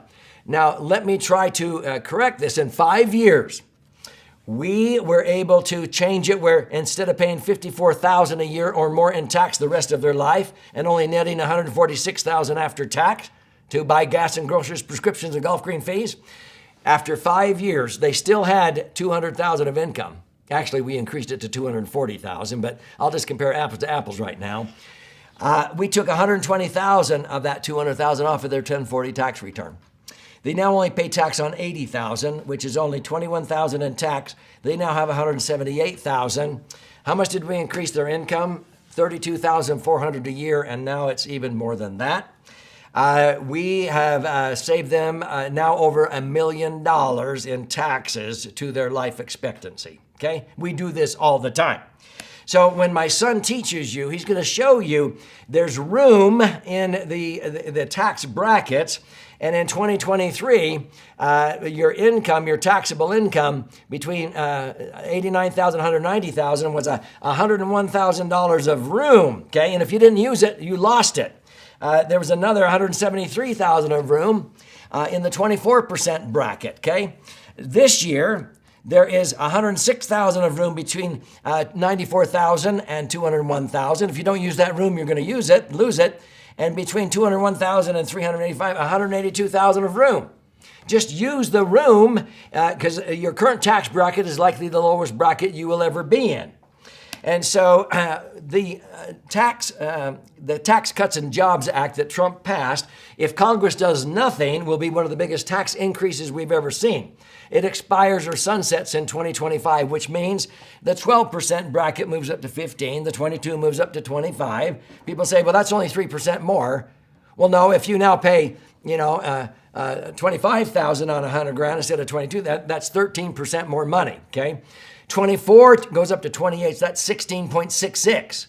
See, all of this means if you go from now paying $28 for every 1,000 instead of $24, that's 16.66% more money. And it'll be the biggest tax increase people will see. You need to take advantage of this. My son is going to introduce you to 3 sections of the Internal Revenue Code that in one form or another for the past century allows you to accumulate money tax-free under Section 72E of the code. You can access that money totally income tax-free the rest of your life if you live to be 120 under Section 7702. And when you ultimately die, anything you leave behind blossoms. Usually it transfers income tax-free. Nothing else does that in the Internal Revenue Code. That is max-funded insurance. In order to make sure it complies, you have to make sure it adheres or complies with 3 tax citations. These are acronyms: TEFRA, DEFRA, and TAMRA. And you'll read about it in the book, but my son will explain these. And he'll show you how you comply with those. And then we use the metaphor of a bucket. A bucket is a repository, like an indexed universal life insurance contract, but you're taking the least amount of insurance you can get away with based upon your age and your gender and your health. And you can even own it on your spouse if you're not healthy enough. But if you're a 60-year-old, you can put in, let's say, $500,000 into this, and you could buy a grundle of life insurance for that. That's not the objective. You want the least amount of insurance. It might be double that, around 1 million, but this 500,000 will probably double to 1 million in the first 10 years of owning this bucket, conservatively speaking, and now you're self-insured. The cost of the insurance is zero. You're actually buying term and investing the difference tax-free, and the bucket, now you are self-insuring. Have you ever seen an insurance policy that gets cheaper as you get older? Then you haven't seen this, because this actually gets cheaper as you get older. So Imran's going to go through and talk about how this all relates and applies, and how you have to comply with these 3 tax citations, jumping through those TEFRA, DEFRA, and TAMRA hoops, okay? Indexing is a strategy. It's not a commodity. I'll give you just a little glimpse here, and then Imran's going to teach you this in depth. If I have, let's say, at retirement or any point in time, $1 million of cash value in my laser fund, it's earning a general account portfolio rate. I've earned as high as 15.5% on that inside of the insurance company, the multi-trillion-dollar insurance industry, which is where banks and credit unions put their tier 1 assets for liquidity and safety. The lowest I've ever gotten is 4%. So in a year I feel bearish about America, I can settle for just 4%. It's tax-free. That's 40 grand. Now I have $1,040,000. But in a year I feel bullish about America, I think the economy is going to go up, maybe because of it's an election year or whatever. I can let the interest on my money fund an options budget with the insurance company, but my million has to stay safe in the insurance company. They take and they buy upside options in the S&P 500. So if the S&P goes up 8%, the insurance company pays me $80,000. If it goes up 12%, they pay me $120,000. But what if the market tanks? The options expire worthless. I don't earn anything, but I don't lose. I still have my million. If you had your money in the market in 2008, you would have lost 40%. Let me show you. Here is November of 1999. $1 million in an IRA 401k in the market would have gone down to about 650,000 after the 9/11 terrorist attacks. People felt like they had lost their future. They had to put off retirement 7 years. It took 4 years to come back up above break even. And then when they thought they could finally retire, what happened in 2008? As Warren Buffett put it, he said, when the tide went out in 2008, it revealed who was swimming naked. Yeah, they lost 30 or 40% again for the second time in a decade. It took 4 years to come back to $1,046,000. People who had laser funds during that same 12-year period, $1 million doubled and tripled to $2.5–3 million. They did not lose when the market went down. Maybe they didn't make anything, but they didn't lose. And so they just made money when the market went up. They did not lose when it went down. That's what I want you to understand today. And you'll see why when you diversify among different ways in here, so you can put your eggs in several different baskets, so to speak, that you can have 20% of your money being credited with these great rates of return. This is a simple statement all on one sheet of paper. This is what people are able to earn. And then my son's going to show you when there's anxiety, there's opportunity. Like during COVID-19 and inflation hit, actually inflation was about 27%, truth be known. Our clients were able to earn 61.33%, who in March of 2020, when the market dropped down 30%, our savvy advisors let their clients know, hey, it's time to link to a 1 year point-to-point with a threshold strategy, okay? That's instead of a cap. The end of the day was this, we had many clients get 61.33%. This guy made $500,000 on that $852,000. He had $1,387,000 in March of 2021. If the market would have crashed 30 or 40% the next year, he would have not lost one dime of the $500,000 he made the year before. You lock in your gains and you reset. So my son will show you that. So here's what I want you to do. Unfortunately, and I'm not a pessimist, but I am a realist. If the American economy is sinking, and sometimes our congressional people are like rearranging deck chairs on a sinking Titanic, thinking by spending, they're going to spend their way out of a recession. Folks, it's simple economics. If your outgo exceeds your income, your upkeep will become your downfall. And so if that's what's going to happen and the economy sinks, I want you to board a lifeboat today. Okay, so that you will stay afloat financially if the economy sinks. And so that's one of the objectives with the strategies as we move forward. But you're going to see here that things like the 401k are not the cat's meow we thought it was. Uncle Sam's going to have to take a bigger and bigger piece of the American taxpayer's pie. And I want you to be able to learn and have the tools. And I want you to be able to get a free copy of this book to learn more. And you'll see these 4 buckets explained on page 237 of the book. And you'll be able to get this from your assigned specialist at the end. But I want you to listen very close, even though today you're going to learn that a properly structured IUL is like a financial Swiss Army knife. It's the dream solution for many financial goals. It's got a death benefit coming along for the ride, so to speak. Many times people use it for retirement planning. We're going to focus a lot on that one because it knocks the socks off of IRAs or 401ks, especially invested in the market. But hello, you can use it for college funding for your kids and grandkids. It's way better than a 529 plan. You can use it for working capital for your business. You'll read stories in the book about that. Real estate management, okay? It can be a great emergency fund. Just bypass the middleman, the bank and the credit union for emergency funds, because this is where they put your money, okay? Lump sums, inheritances, settlements, estate planning, pension maximization if you're a school teacher, police officer, firefighter, general tax reduction by doing strategic rollouts. So folks, our focus today is to help you understand the things that are the least understood from us teaching this for years and the things that will have the greatest impact for you today. So claim your Entitlement Abolition book, this book, right now by filling out this survey. Now, the survey is going to be put up on the screen. And when you open up the survey, you'll put in your information. This is confidential information. We don't share this with anybody. So your first and last name, the best email address, and your best phone number, okay? Now, if you are a financial advisor, please be honest. Let us know. And we will have you have the opportunity to speak with someone on our team to facilitate your interest if you're a financial advisor, okay? But I want everybody to get ready for my son Emron by downloading your event workbook. You are going to want to have this workbook in front of you as my son starts here in just a moment. And so download your event workbook as you complete your survey. So the second part of the survey, these are the numbers. They're confidential. I don't share these with anybody.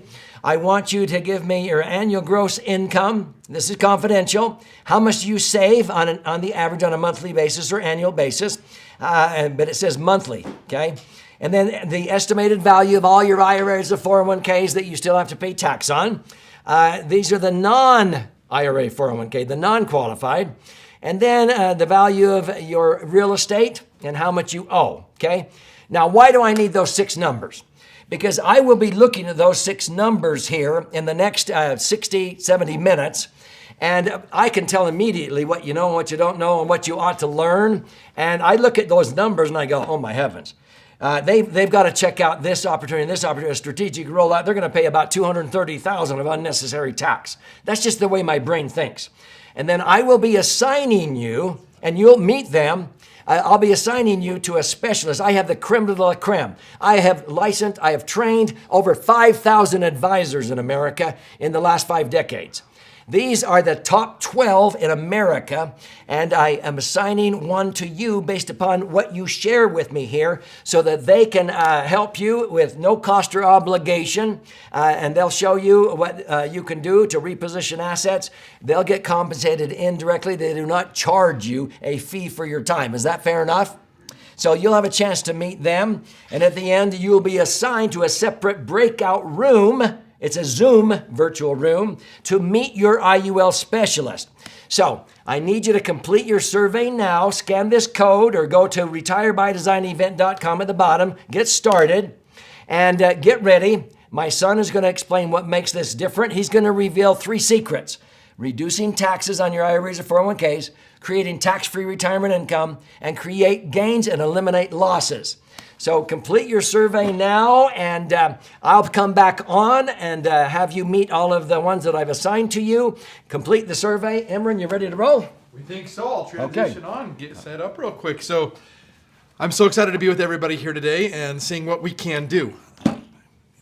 Okay. So we're going to dive into some more of the financial strategies that Doug began to introduce there, and get into really designing your retirement. And that's exactly what today is all about, helping you get that clarity on designing that retirement for yourself here. Give me just a second to go ahead and just plug in a couple last items there and get that up. Okay, is that up on the screen? Do you have the right, is that coming up correctly for you? Survey? Yes, you're seeing my PowerPoint, right? Okay, great. Well, good.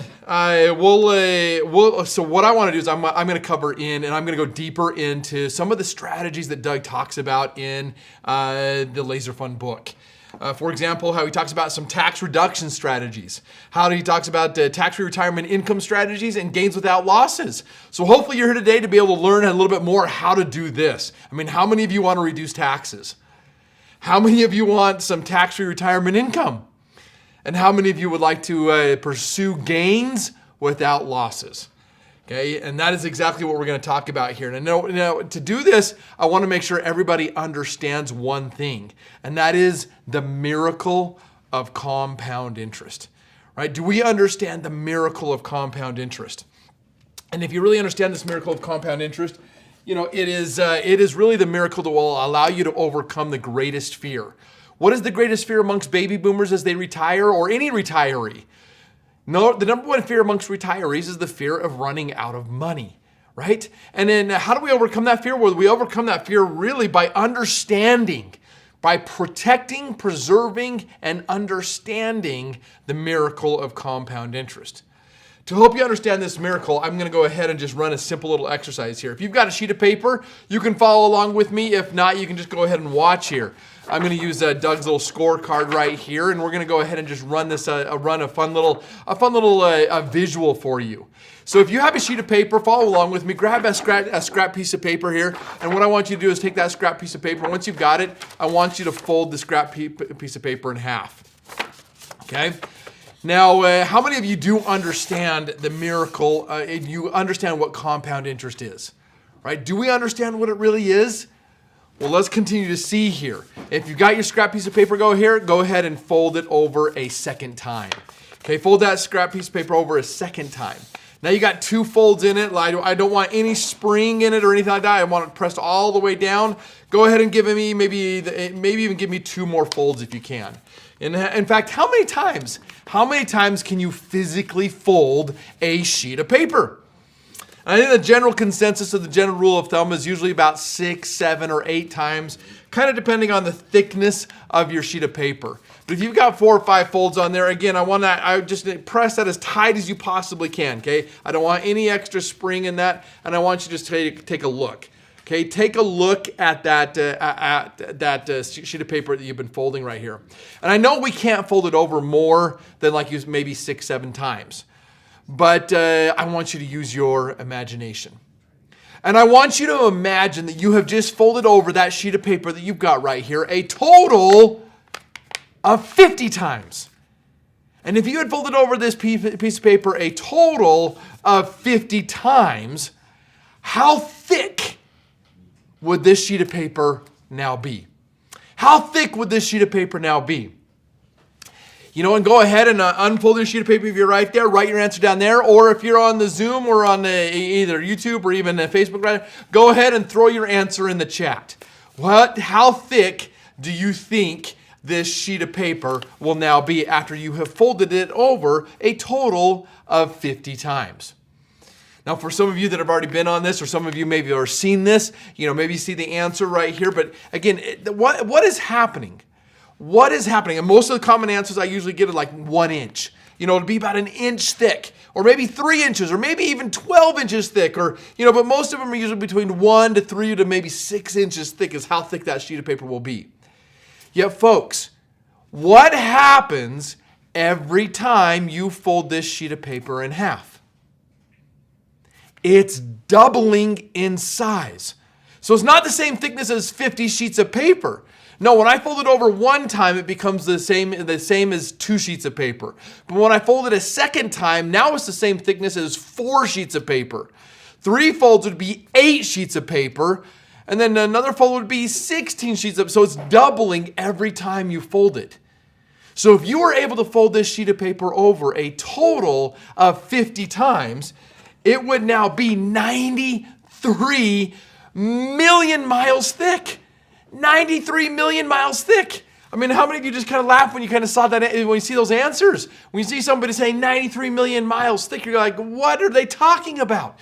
But this is the miracle of compound interest. And one of the greatest things we can compound is our knowledge and experiences. And that's what we're here today is to try to share with you some of this knowledge so that you can compound this knowledge and really take advantage of it, especially financially speaking. But even financially right here, we see that if we can protect and preserve our compound interest, this is one of the greatest secrets to preserving your own wealth. Now, folks, if you wanted to get to the sun, this is the distance, 93 million miles. That's the distance from here, the earth, all the way to the sun. In fact, if you wanted to get to the sun and back, how many folds would it take? It took me 50 folds to get to the sun. How many more folds would it take me to get back? Just 1 more fold, right? 1 more fold doubles in size and gets me all the way back. This is the miracle of compound interest.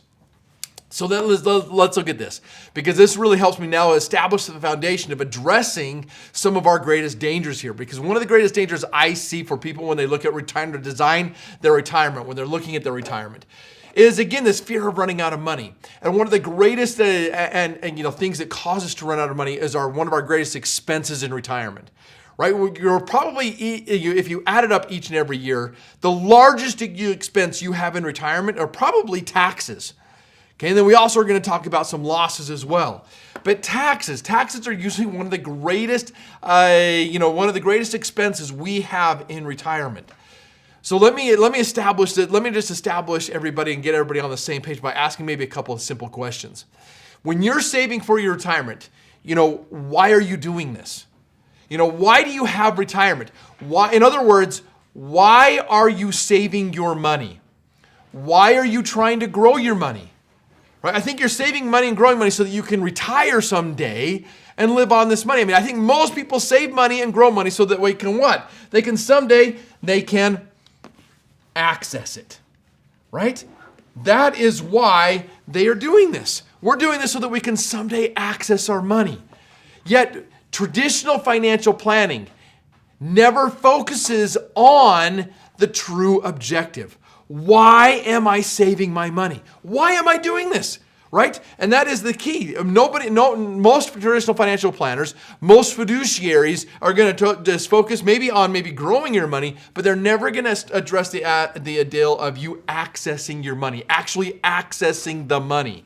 And this is why we need to do it. So secret number one is that you've got to stay focused on the correct objective. Right? The why. We always start with the why. So why are you saving your money? And so someday I can access my money. My dad has said for years, people oftentimes choose investments that grow to the most rather than investments that are going to generate the most in the time of life that they need it. Okay, and that is something that you want to look at. And that is something you definitely want to consider, especially when we look at tax planning. Because I want to show you what do taxes do to this miracle of compound interest, right? We just folded this sheet of paper over in our heads here, in our imagination. We folded that 50 times, 93 million miles thick. It just kind of blows your mind. But let's see what taxes do to this miracle of compound interest. We're going to take $1 and we're going to double it 20 times. Okay, so if I double $1 once, it becomes $2. If I double it again, it becomes 4, 8, 16, 32, 64, 128, 256.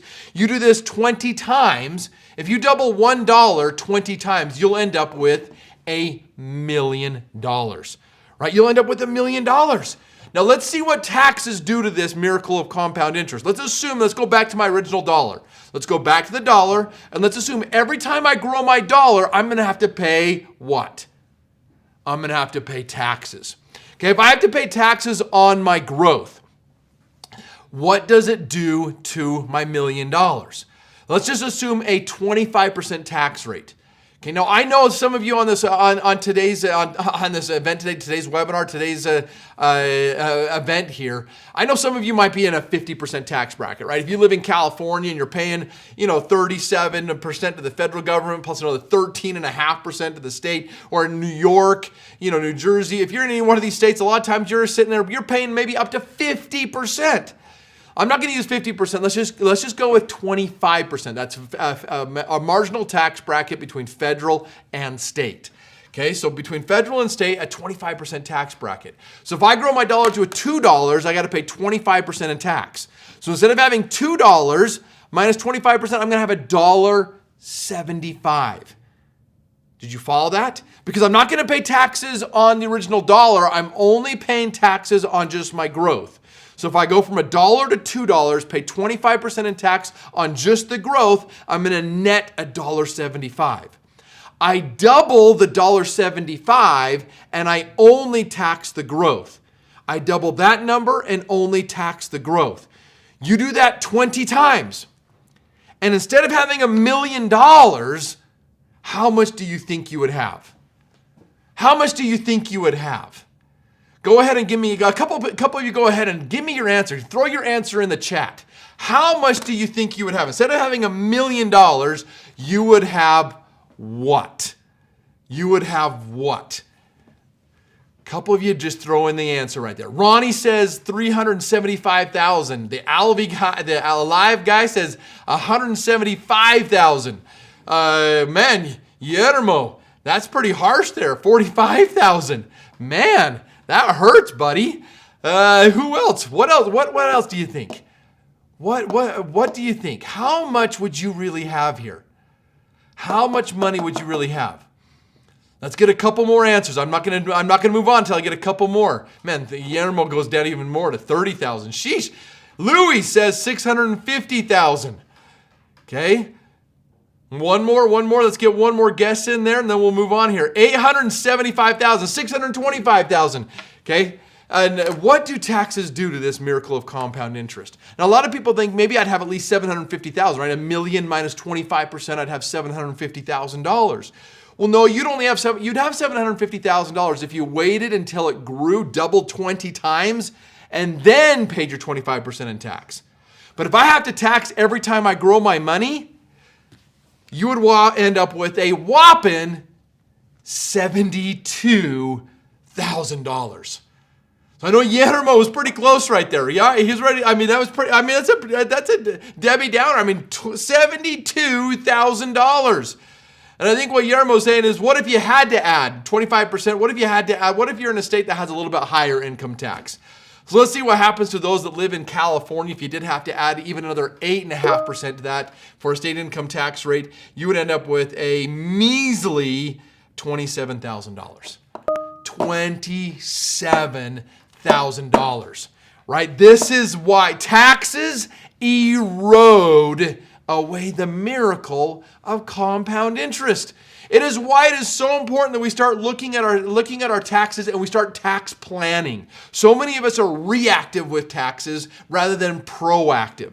And we got to start thinking proactively here, right? That's how the affluent think. They're thinking forward instead of thinking about, hey, I don't talk to my tax advisor until right now. I mean, how many Americans, when do most Americans talk to their tax advisors, to their CPAs? Sometime after January 1st and before April 15th. So a lot of you are probably just starting to start contacting them. Yet if that's when the first time we start contacting them in a given year, we are being reactive, right? This is going to the CPA and said, hey, this is what happened last year. Can you fix it? Right? Can you fix what I've already done? Rather than looking forward here, and we are going to be proactive and prevent. Right? How many of you know and understand the adage, an ounce of prevention is worth a pound of cure? An ounce of proactive tax planning can save you hundreds of thousands of dollars in unnecessary tax. And that's what we're going to show you and get into here. So if you've got your workbook here, this is one of the first pages you jump up in the workbook. Go ahead and follow along with me right here. And we can get this workbook filled out. So if you got that, if you downloaded the workbook, or if you don't have your workbook yet, you get the workbook when you fill out that survey. So if you haven't filled out your survey yet, go ahead and make sure you scan that QR code or go to the website there at the bottom of the page right there. Get that filled out right here, and you can follow along with me inside this workbook. And the challenge right here, again, when we look at this, most advisors, traditional financial planning tends to focus on what we call the club, the product or the club. And what we really look at is the best thing here is that we really, really want to focus on your strategy and your swing. Think of it this way. My dad often asks you, what would you rather enter a professional golf tournament with? Somebody like a professional golfer, Phil Mickelson, Rory McIlroy. Would you rather have their swing or their clubs? The clubs are not what makes them tens of millions of dollars, is it? The secret is in the swing, right? And so, and write down right here, what are some of your greatest fears? What are some of your greatest fears in retirement? And, when we look at this here and as we go through this here, let's go ahead and see what happens to us. Because what we don't want to see is at the end of the day, when you're planning for your retirement, that your retirement looks like this battery on the left. And you're just praying that the battery lasts longer than you do. No, we want to make sure we have a strategy in place where we are looking for a generator type of approach to our future. And one of the greatest ways you can do this is to make sure that you ask your financial advisor, whoever you're working with. If you work with one of our specialists, this is one of the first things we want to know, how much money can you access? Right? You want to look at access. Most people, when they go to talk to their financial advisor, they only ask this question here. How much money do I have in my account? How much money do I have in my account? How much money do I have in my... And that is a very important question. But this is not the why, right? This isn't the why. I'm not saving money so that I can just see the number. I'm saving my money so that I can what? I can access it someday. So I want to know, how much can I access? And this is extremely important because when you start addressing your ability to access your money, you start thinking differently. Especially when I pose my next question. My next question for everybody here is by raise of hand. Okay, by raise of hand, feel free to use a little, the little raise hand emoji or whatever. If you got your video on, you can raise it physically. But by raise of hand, how many of you believe that future tax rates, tomorrow's tax rates, future tax rates are most likely going to be lower? No? Nobody? How many of you think they're going to be able to at least stay the same? So by raise of hand, how many of you think that future tax rates are most likely going to be higher? Right, there we see there's hands going up. How many, if that's the case there, why? Why do we think tax rates are most likely going to be higher? I think we see the writing on the wall. We've got $32 trillion, north of $32 trillion of a national debt. $32 trillion. I can't even fathom what that number, right? And then beyond that, we've got all sorts of Social Security is getting into trouble here in the near future. Medicare is unsustainable. So we've got all of these issues here that that are going to cause taxes are going to have to go higher. Now, the government actually has three different ways that they raise taxes on us. They raise the tax rate, they manipulate tax thresholds, and they eliminate deductions. Let's lean into each one of these three for real quickly right here. The most common one is tax rates, right? The most common one is the tax rate. So historically, what is the highest tax rate we have ever seen in our country's history?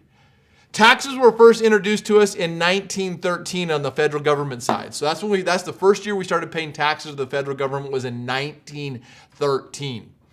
What's the highest our tax rate has ever been? What is the highest the tax rate has ever been? I've got Ronnie in there saying 94%, Pramila 94%, Stuart 95%, 96%.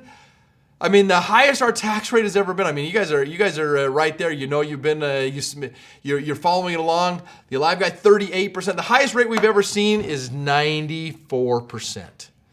94% back in World War II, right? 94%. That is right now we're at 37%, and we're complaining about our taxes right now, and it's 37% is the highest rate. Yeah, it's been as high as 94%. Now, that's where the government actually wants us to stay focused on the tax rate because they want you focused here, like worrying, oh, well, no. If so-and-so gets elected, they're going to raise tax rates. If Congress is going to raise tax rates, right? They're going to raise taxes. And the thing is, most of us, the government wants us to focus on the rate. Because if we focus on the tax rate, in the meantime, the government has actually raised taxes on us two other ways much, much more effectively.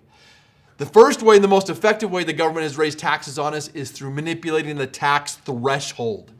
Okay, let's look at this. I'm going to go back right here. So I'm going to assume right now, you're making, I've got somebody who's making about $460,000. That's their taxable income. Okay, their gross income is over $500,000. Okay, so their gross income is over $500,000, but their taxable income that they pay taxes on after deductions and exemptions is sitting at $460,000. Is that considered a good income? Would anybody else like that income? I think that's considered a high income, right? That's considered a good high income. And if that's the case right there, you'd actually be in a 35% tax bracket right now. So right now, you would be in a 35% marginal tax bracket. If you were married, filing jointly, and you had a combined income, net taxable income of $460,000, you would be in a 35% marginal tax bracket. I want to go back right here to this dot right here. This is 1917. Okay, let me rewrite that. 1917. And in 1917, the highest tax rate was at 68%. Okay, we're at 37%. It's at 68% back in 1917. I'm going to take this exact same American, having a $460,000 of taxable income, and I'm going to put them right back here in 1917. Okay? And if they're back in 1917, they're making the equivalent of $400,000 or $500,000 today. Okay, if they're making the equivalent of 500 grand today, that's the same thing with inflation. That's the same income as 20 grand a year back in 1917. Okay, so you're buying the same beautiful $1 million houses. You know, you got the same cars. You know, you're driving that. You're driving whatever cars. You've got that lifestyle. You got that lifestyle back in 1917. But in 1917, the tax rate was at 68. The high rate was at 68%. So if you're making $460,000, how much in taxes do you think you were paying? If you were back in 1917 making the equivalent in today's dollars of about $500,000 a year, back in 1917, what was your tax rate? Ray, go ahead and put in what you think.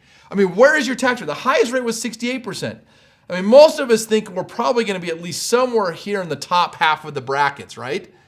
I mean, that makes sense. You'd be in the top half. Yet, back in 1917, not only not in the top half, but you're clear down here because in 1917, the tax rate, the maximum tax rate you would have been paying if you were making the equivalent of 500 grand in today's dollars, 12%. 12%. The high rate was 68, but you're only paying 12%. And in fact, that exact same American 100 years later is paying 35%. That's a 200% increase in taxes on the same person. And we have a lower tax rate than they did back then. But we're paying 200% more. In fact, what would you do if this next election cycle, this next year, you know, whoever gets in or whatever happens, and the government decides to triple your taxes? If you had to pay triple your taxes next year, what would you do? What would you do? I mean, I think that would create mass revolution. I mean, if you had to pay triple in taxes, that you might just have a brand new civil war getting on your hands here, because I don't think a lot of us would stand for it. And that's but the government did not increase us at 200% overnight. In fact, how many of you remember back in science class when you were a kid, you talked about the effective way what is the most effective way to boil a frog? Anybody remember that? You remember that little science experiment? What is the most effective way to boil a frog? If you throw a frog into a boiling pot of water, what does the frog do? It hops out, right? It gets out. So if you want to effectively boil a frog, what do? You put it in lukewarm or cold water, and then you just slowly, that's right, increase the temperature slowly. When you increase the temperature ever so slowly, you can actually increase the temperature to the point where that water is now boiling, and that frog will just sit in that pot of water and die. It'll sit there until it is boiled to death. Folks, I hate to break it to you. When it comes to taxes, the government is the one that's turning up the temperature, and who are we? We're the frogs. Right? We're the frog. And they're just constantly they're just turning that up ever so slowly, boiling us to death. Now, the other way the government raises taxes on us inadvertently is through deductions. And in fact, in our current system, when you retire, you will typically lose your 3 largest deductions. What are they? Well, you're going to lose your mortgage interest deduction because you finally have got that house paid down or paid off. You know, notice the next one, you children, right? The children are grown up. You don't get them to claim them as dependents anymore. And then the final deduction, in fact, it's usually the largest deduction you lose right before retirement is what? The largest deduction you typically lose right before retirement is one we don't even think about. And it is what? It is our IRA and 401k contributions, right? I mean, when you right before retirement, you're trying to shove as much money as you can towards your retirement as you possibly can. You're putting as much money into those accounts as you can. When you retire, are you still saving that money? No. And if you're not saving that money, you don't get a tax deduction for it anymore. In fact, not only are you not saving that money, what are you now doing? You're now withdrawing that money and exposing that money to taxes. So when we hit retirement, I see so many Americans, even their income can go down, but their taxes went up because more of their income is exposed to taxes, if that makes sense. Like the difference between your gross income and your taxable income is almost the same in retirement versus you've got a gap there during your earning years because you got deductions and exemptions here. This brings me to danger number 2. And this is the fact that we have just simply been led, that we've allowed the government to lead us into some serious tax traps. We are simply handing over our financial future to the government through things like IRAs and 401ks. Because did you realize an IRA or 401k is not a sole proprietorship? Meaning, if you have an IRA or 401k, the money in that account does not solely belong to you. An IRA or 401k is a partnership. It is a partnership. So if your company sets up a 401k plan, what are they doing? They're setting up a partnership between you and who? The government. That's right, the government. So the government is your partner.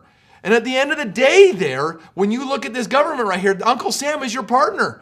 And my biggest personal problem with the way IRAs, 401ks, 403bs, and 457s, my biggest problem with these accounts is this right here. Who controls the split of ownership? Who controls the split of ownership?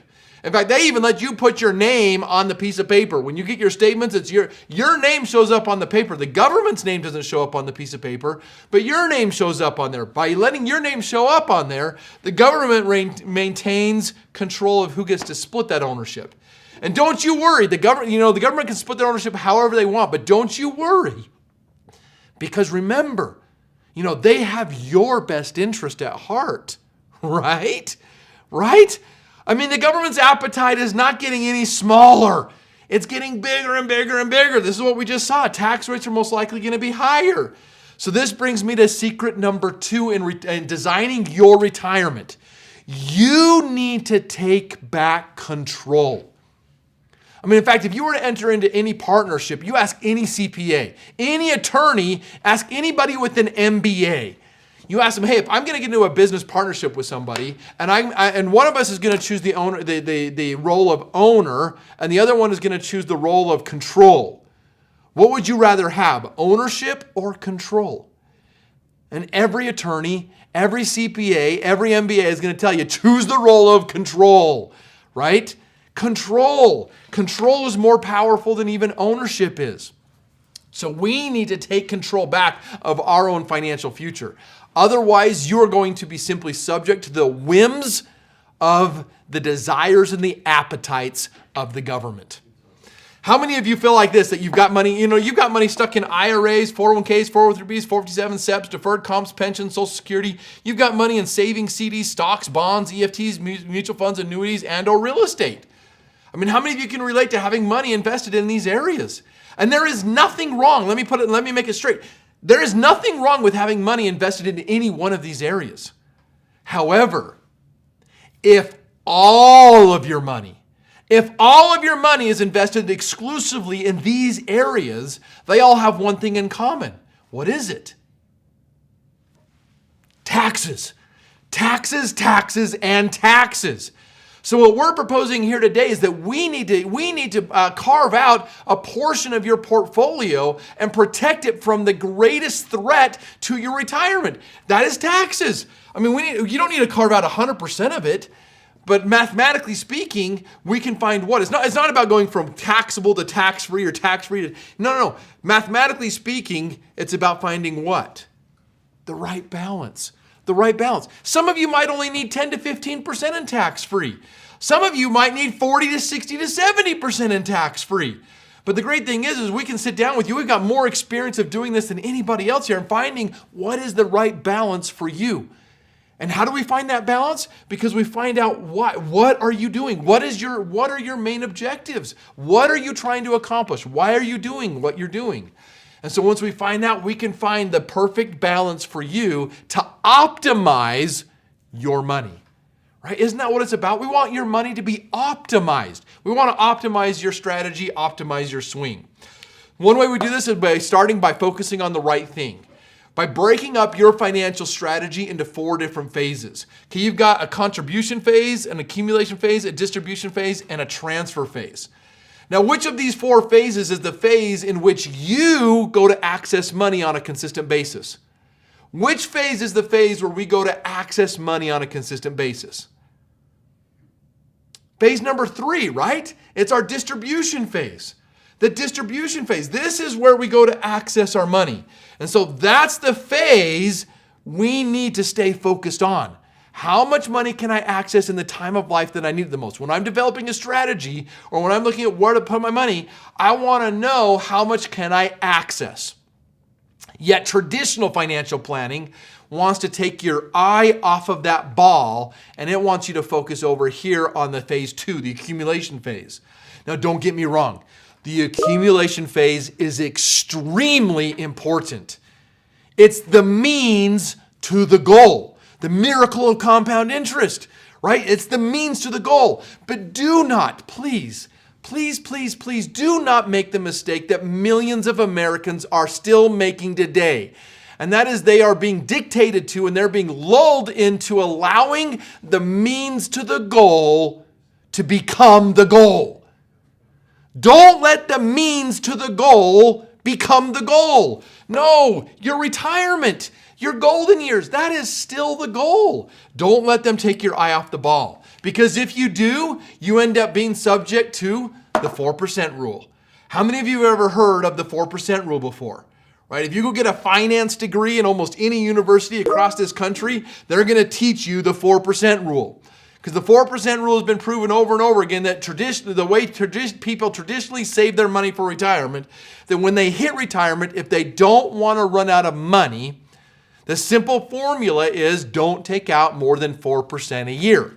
So that means if I have $1 million, okay, if I have $1 million saved for my future, 4% of $1 million is what? $40,000. So for every $1 million you set aside for your own future, you should never access more than 40 grand in any given year. Does that sound exciting to anybody else? I mean, 40 grand from $1 million is not, I'm like, holy tamale, are you kidding? I can only access 40 grand? That doesn't sound too exciting, does it? And yet, it gets worse. What if this $40,000 comes out of an IRA or 401k? That comes out of an IRA or 401k, you still got to pay the taxes. So you might only net as little as $26,400. You're going to be somewhere between those two numbers right there. I mean, that does not sound very exciting or very appetizing. This is why inside of the Laser Fund, we teach you how to keep your eye on that ball, asking yourself, what's going to generate the greatest amount of income in the time of life that we need it the most?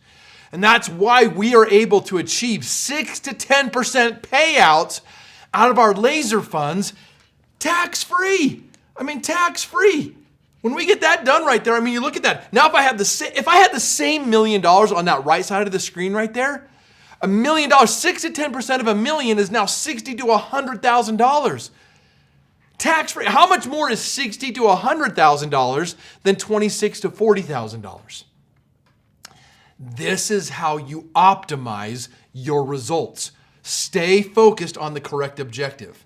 So again, right here in your workbook, this is the time and chance now to go ahead and identify. You need to identify where are you currently at. So look at here. What is we can see what is some of the current highest income tax brackets. We kind of covered that. But what I want to see right here, identify where are you at? How much do you have in tax and tax deferred investments versus how much money do you have in tax and tax-free investments? Right? Do you have $300,000 here? Do you have $1 million over here?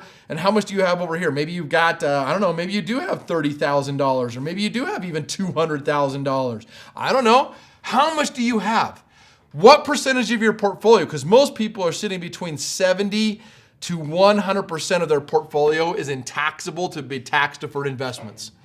And only 0 to maybe up to 30% is sitting over here in tax-free.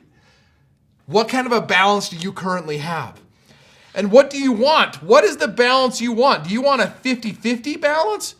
Or do you want to flip this and you want more like, hey, I want 30 to 40% over here in taxable, and I want 60 to 70% tax-free. I mean, how would that feel? How would that feel if I had 60 to 70% tax-free? But wherever you're at, what best feels what you're trying to achieve right there, fill in what you think you're looking for. And then not only that, look at how much money do you have in your retirement accounts? Run that 4% rule.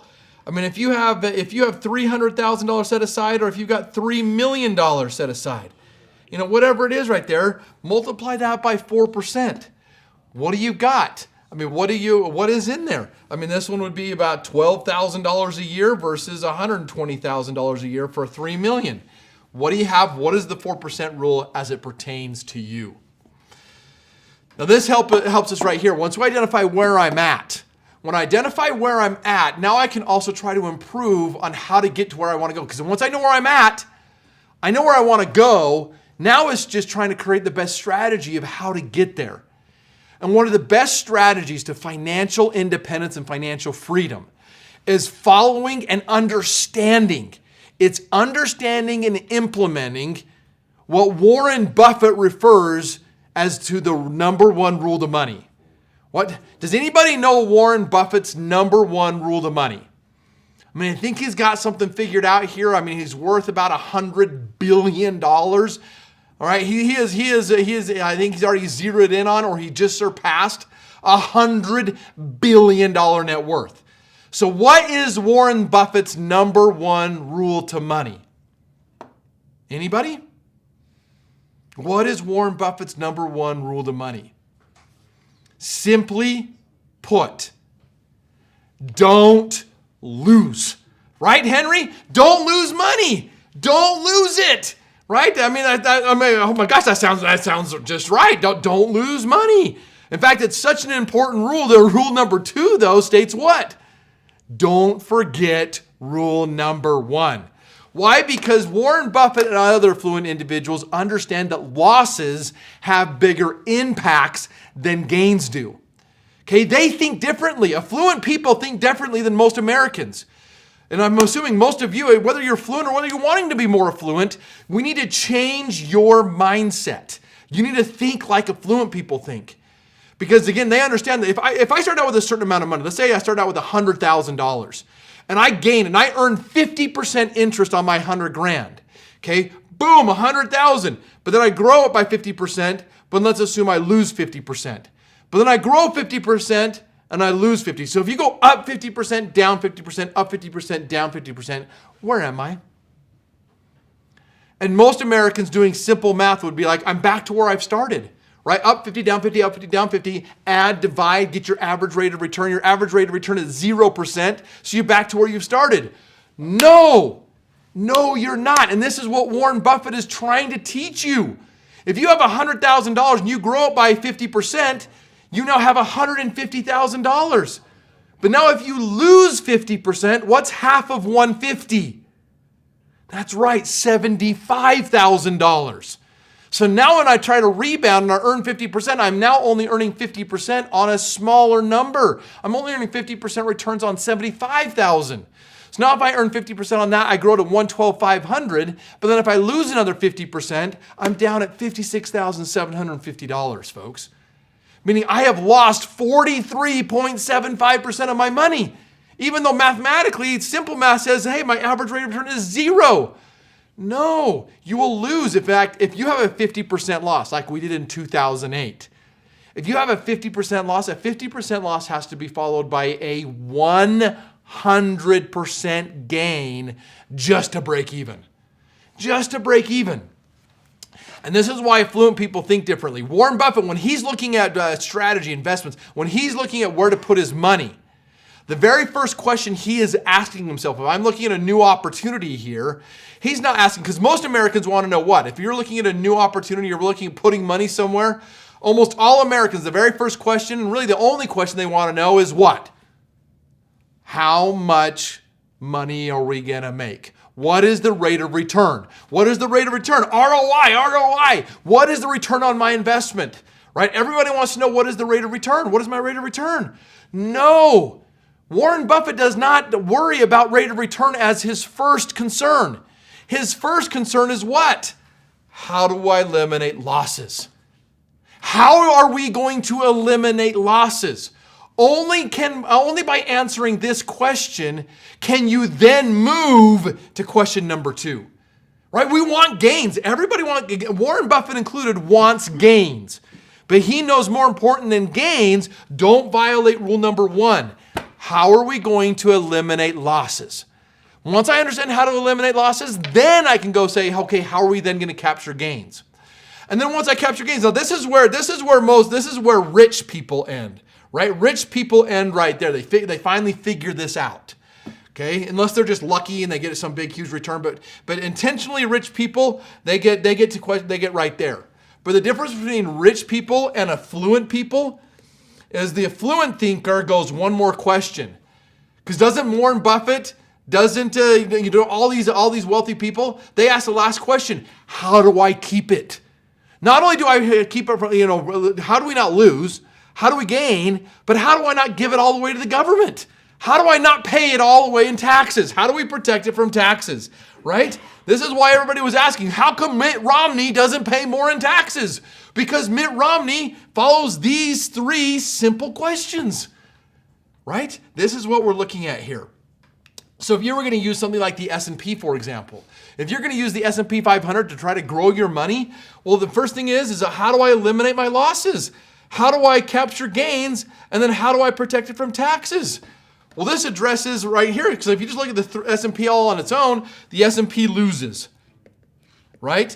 If the S&P does gain, but then the S&P, you must pay taxes on the gains, right? So, it kind of violates all, the only thing it might do is it might give me it gives me gains over time. Okay, but it violates rule number 1, and I have to pay taxes on rule number 3.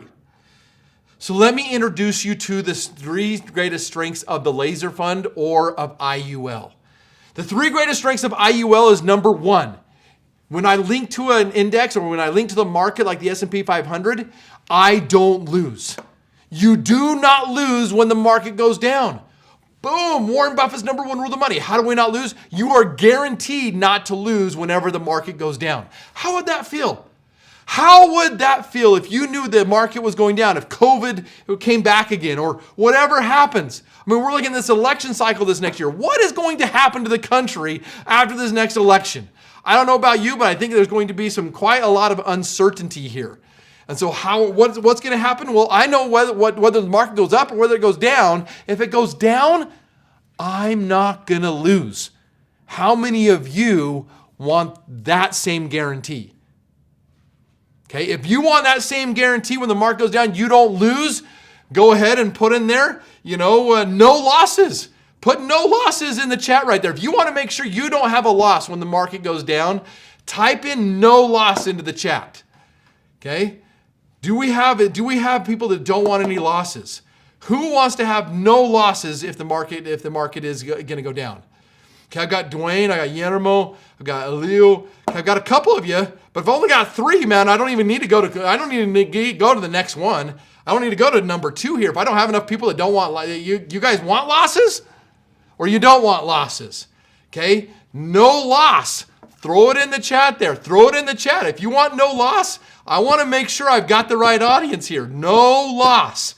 You want no loss, because that's what I want. I want no loss. Fantastic, fantastic. Okay, now as we get into that, as we look at the next thing right here, once I have no losses inside the greatest strength of IUL, now I can figure out how do I capture gains. And this is one of the greatest strengths and one of the greatest secrets of IUL, is that you get to lock in your gains. Every time I get a gain, I get to lock it in as new principal. And then not only that, I get to reset my growth point in the market. Folks, if you can figure this one thing out right here, I mean, your mind will blow. It'll just explode. Because understanding this right here, these two, number one and number two, basically it does what? If you understand this, then you would now understand that inside of an IUL, you're almost always systematically allowed to always sell high and always buy low. You're always able to sell high and you're always going to be buying low. And not only that, whatever we're able to gain on here, we're going to show you how you can make that tax-free. Not just grow tax-free, but how when you go to access that money, accessing that money is also tax-free. So again, we do this through utilizing a strategy called indexing. Indexing is like the strategy, it's that swing. Okay, inside indexing, the first thing we do right here is whenever the market goes down, you get a guarantee, okay? A guarantee that zero is your hero. Zero is your hero. I mean, I want everybody to try to repeat that. Repeat that mantra 100 times. Zero is my hero. Zero is my hero. Zero is my hero, right? I mean, that is just miraculous. Whenever the market goes down, zero is now my hero. Now, when I go to look at gains, when you're utilizing indexing, you capture gains understanding a couple of different parameters. One is that you have what's called your participation rate.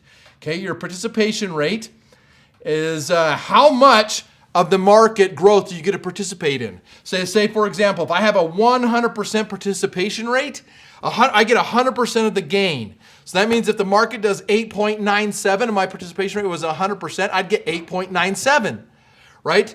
If it does 32%, I get 32%. Now, if my participation rate were 50%, I'd only get half of whatever the market does. Now, if my participation rate were 200%, I'd get double whatever the market does. Okay, is this making sense?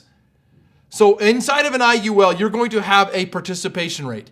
And the most common one is a 100% participation rate, right? That's the most common thing to see, especially when you're utilizing the S&P 500.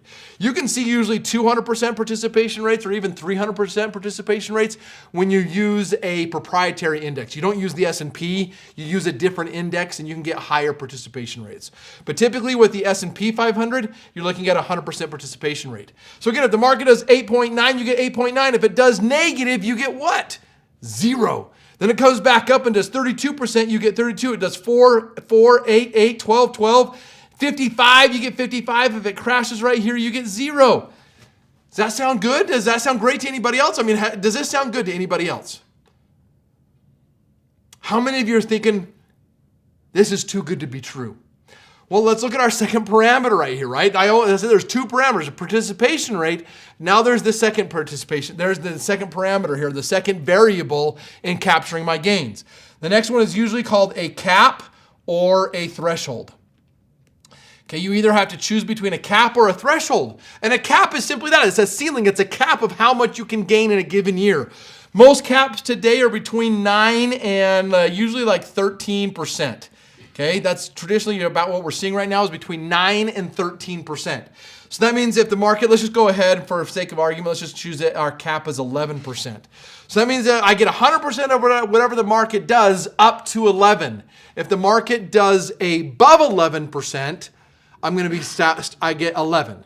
Okay, so if the market does 8.97, I get 8.97.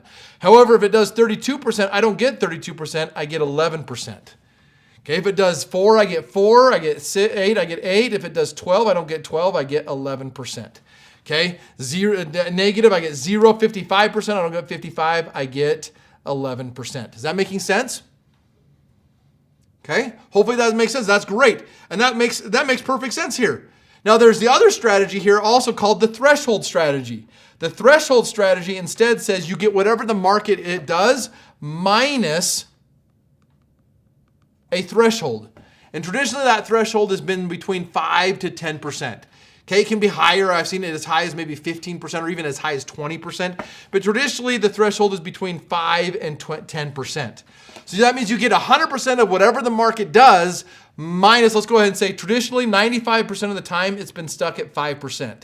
Okay, so 95% of the time it's at 5%. So you get whatever the market does minus 5%. So now if I had it in that, I get 8.97 minus 5, I'd get 3.97. But then right here, if it does 32%, I get 32 minus 5, I get 27%. That sounds kind of nice. Right, and then it does 4.4 minus 5. 4.4 minus 5 equals what? Well, inside of an IUL, that does not equal negative. Because again, the worst you can do is 0%. Right? The worst you can do is 0%. Right? 8.36, 12.36, and then 55. 55 minus 5 is 50%. Now, wouldn't it be nice? Wouldn't it be miraculous if I could actually choose either one of these accounts? I don't have to choose one or the other. I could choose one and I could move to the other and I can move from the other back to the other. I can move back and forth depending on what would be best, depending on what's happening in the market. Would it be miraculous if you were allowed to move back and forth?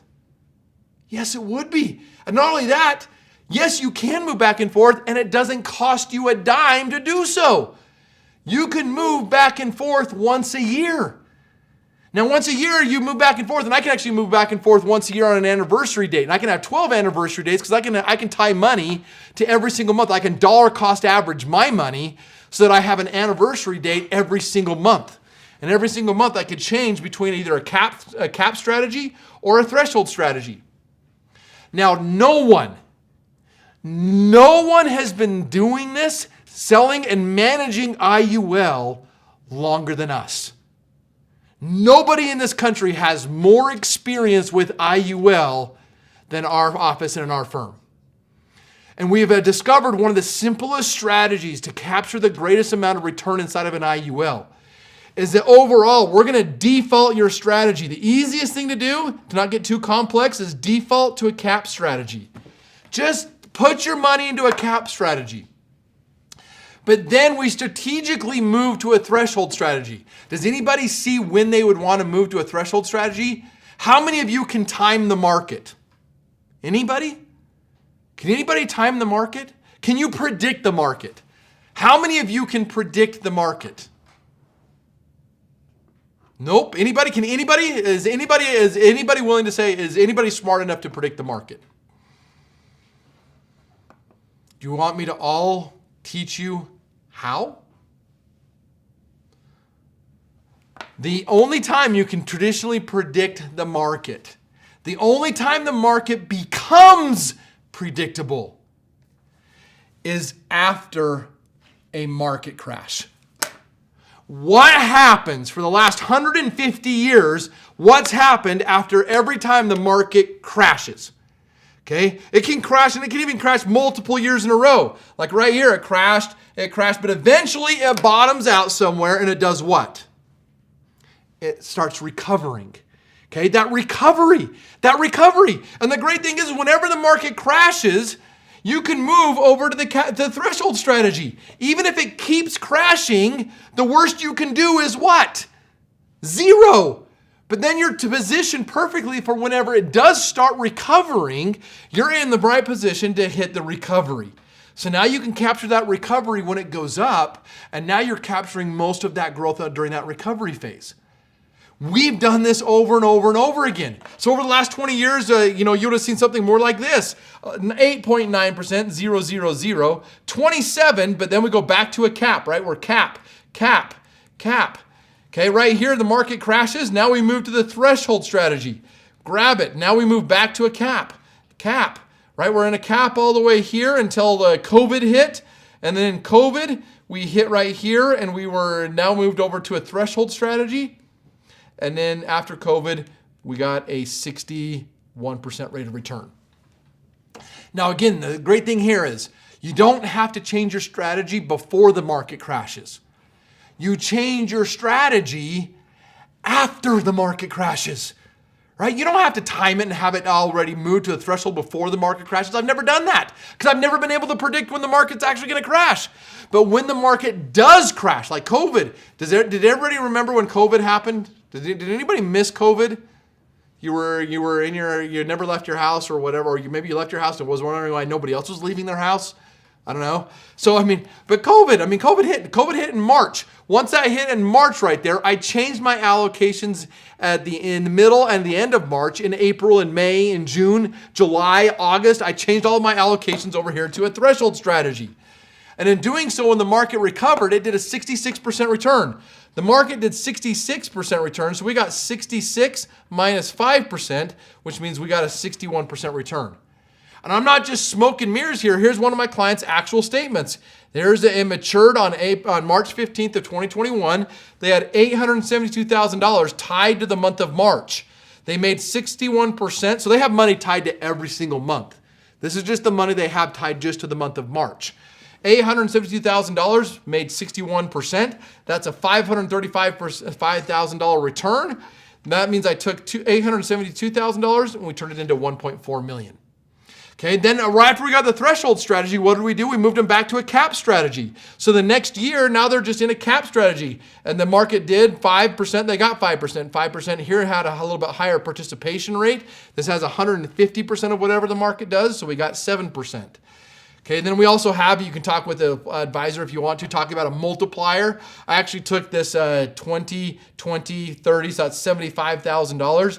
And with a multiplier, I was able to turn their $75,000 of growth into $200,000 of growth.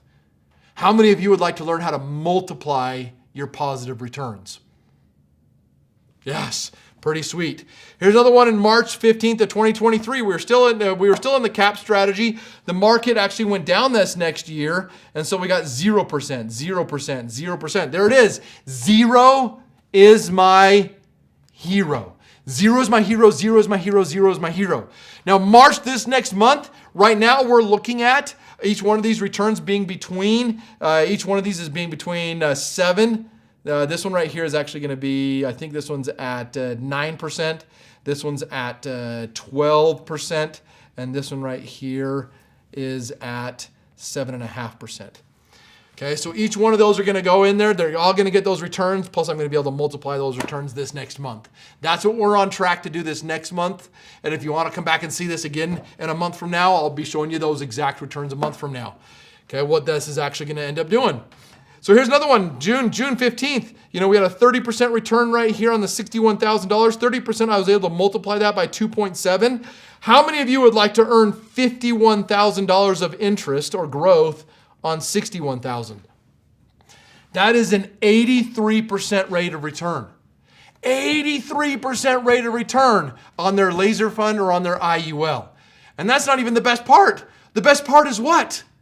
The best part is this is all tax-free, right? It's all tax-free. That is the beautiful part about this. I can show these, I can go over these over and over again. Here's another one in August. We had $900,000, made $200,000. 900 grand, made 200 grand. Here's another one where 9,000 made 2,000. Right? And it doesn't matter. You don't have to have hundreds of thousands of dollars to do this. If you have 900 grand, you made 200 grand. But if you only have $9,000, you'll still make $2,000. Right? We don't treat anybody differently just because you got more money. You're going to be able to get the exact same growth, exact same strategies as everybody else. So right here, this brings me to this part of the workbook. Flip to this page of your workbook right here. And right now, currently, Al, tell me what you currently have in the market. What do you have exposed to losses?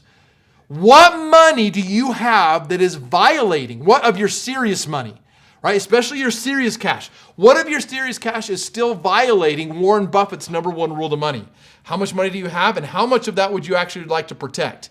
So how much do you have right now versus how much would you like to have? Right? Identify right now, what is it that you would want to change about the protection on your own money? Okay, this brings me back again to recapping a little bit with the 4 phases of retirement planning here. We've got, where we look at these 4 phases, it's sad because most Americans go through each one of these 4 phases and they just blindly pay taxes in every phase. Right? They're paying taxes in every phase. Mutual funds fall in this category right here. If you have mutual funds, you're paying taxes in every single phase, right? Maybe I can go up to some tax-deferred investments and I get at least my growth. I get my compound interest tax-free, right? That's great. One green circle is better than no green circles. But what's better than two green circles? Or one green circle? Well, two green circles. Yet most Americans tend to do the one thing that make this one. This is where they get caught in a tax trap. I mean, if you had the choice, would you rather tax your contribution phase or your distribution phase? Or in other words, which of those two phases would you rather turn green? Your contribution phase or your distribution phase? What would you rather turn green? Let me simplify this by asking you a different question. If you were a farmer and you had the choice when you go to buy your seed in the springtime, you could either go ahead and avoid paying taxes on the price of the seed. But if you avoid the tax on the price of the seed, you're going to have to pay taxes on your entire harvest in the fall. Or would you rather go ahead and pay the tax on the price of the seed so that in the fall you'd thus be able to enjoy your harvest tax-free? How many of you would rather do harvest? If you want a tax-free harvest, write harvest in the chat. Put harvest in the chat if you want a tax-free harvest versus a tax-free seed. Right? If you want harvest, put harvest in the chat right there. Harvest. I got a few of you there. A few more. I mean, again, I only got 3 of you.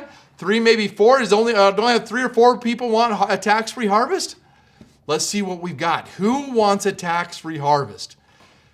Yes, because you see the impact. I mean, 2 green circles is good, but 3 green circles is so much better. 3 green circles is better than 2 green circles.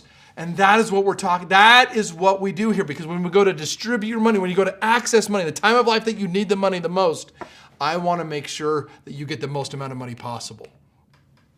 One way to do this, and how many of you currently have money stuck in an IRA or 401k? And you'd like to figure out how in the world do I pay the least amount of taxes on this IRA or 401k? In fact, how many of you would like to learn how to transition from a taxable IRA or 401k and you'd like to convert it to tax-free and pay the least amount of tax in making that move? How many of you would like to pay the least amount of tax?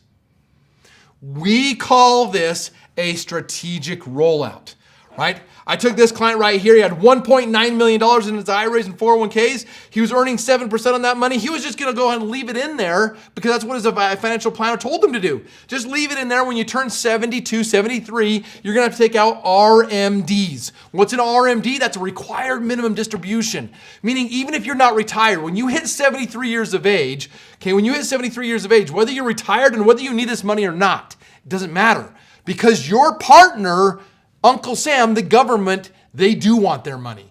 So they're going to require that you start accessing money out of the partnership so that they can start taxing the money before you die so they can tax it again when you do die, right? And that's what an RMD is. So that's what his traditional plan was, hey, I'm just going to do RMDs. Well, we did an analysis instead showing him how to do a strategic rollout. And the beautiful thing is if he just left his money in his IRA, he would have had $3.2 million when he hit 70 and a half.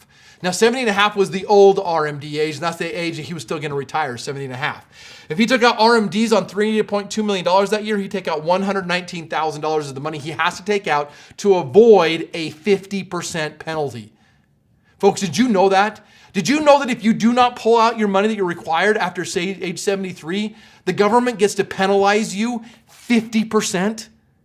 And is that in place of the tax? No. That's on top of the tax.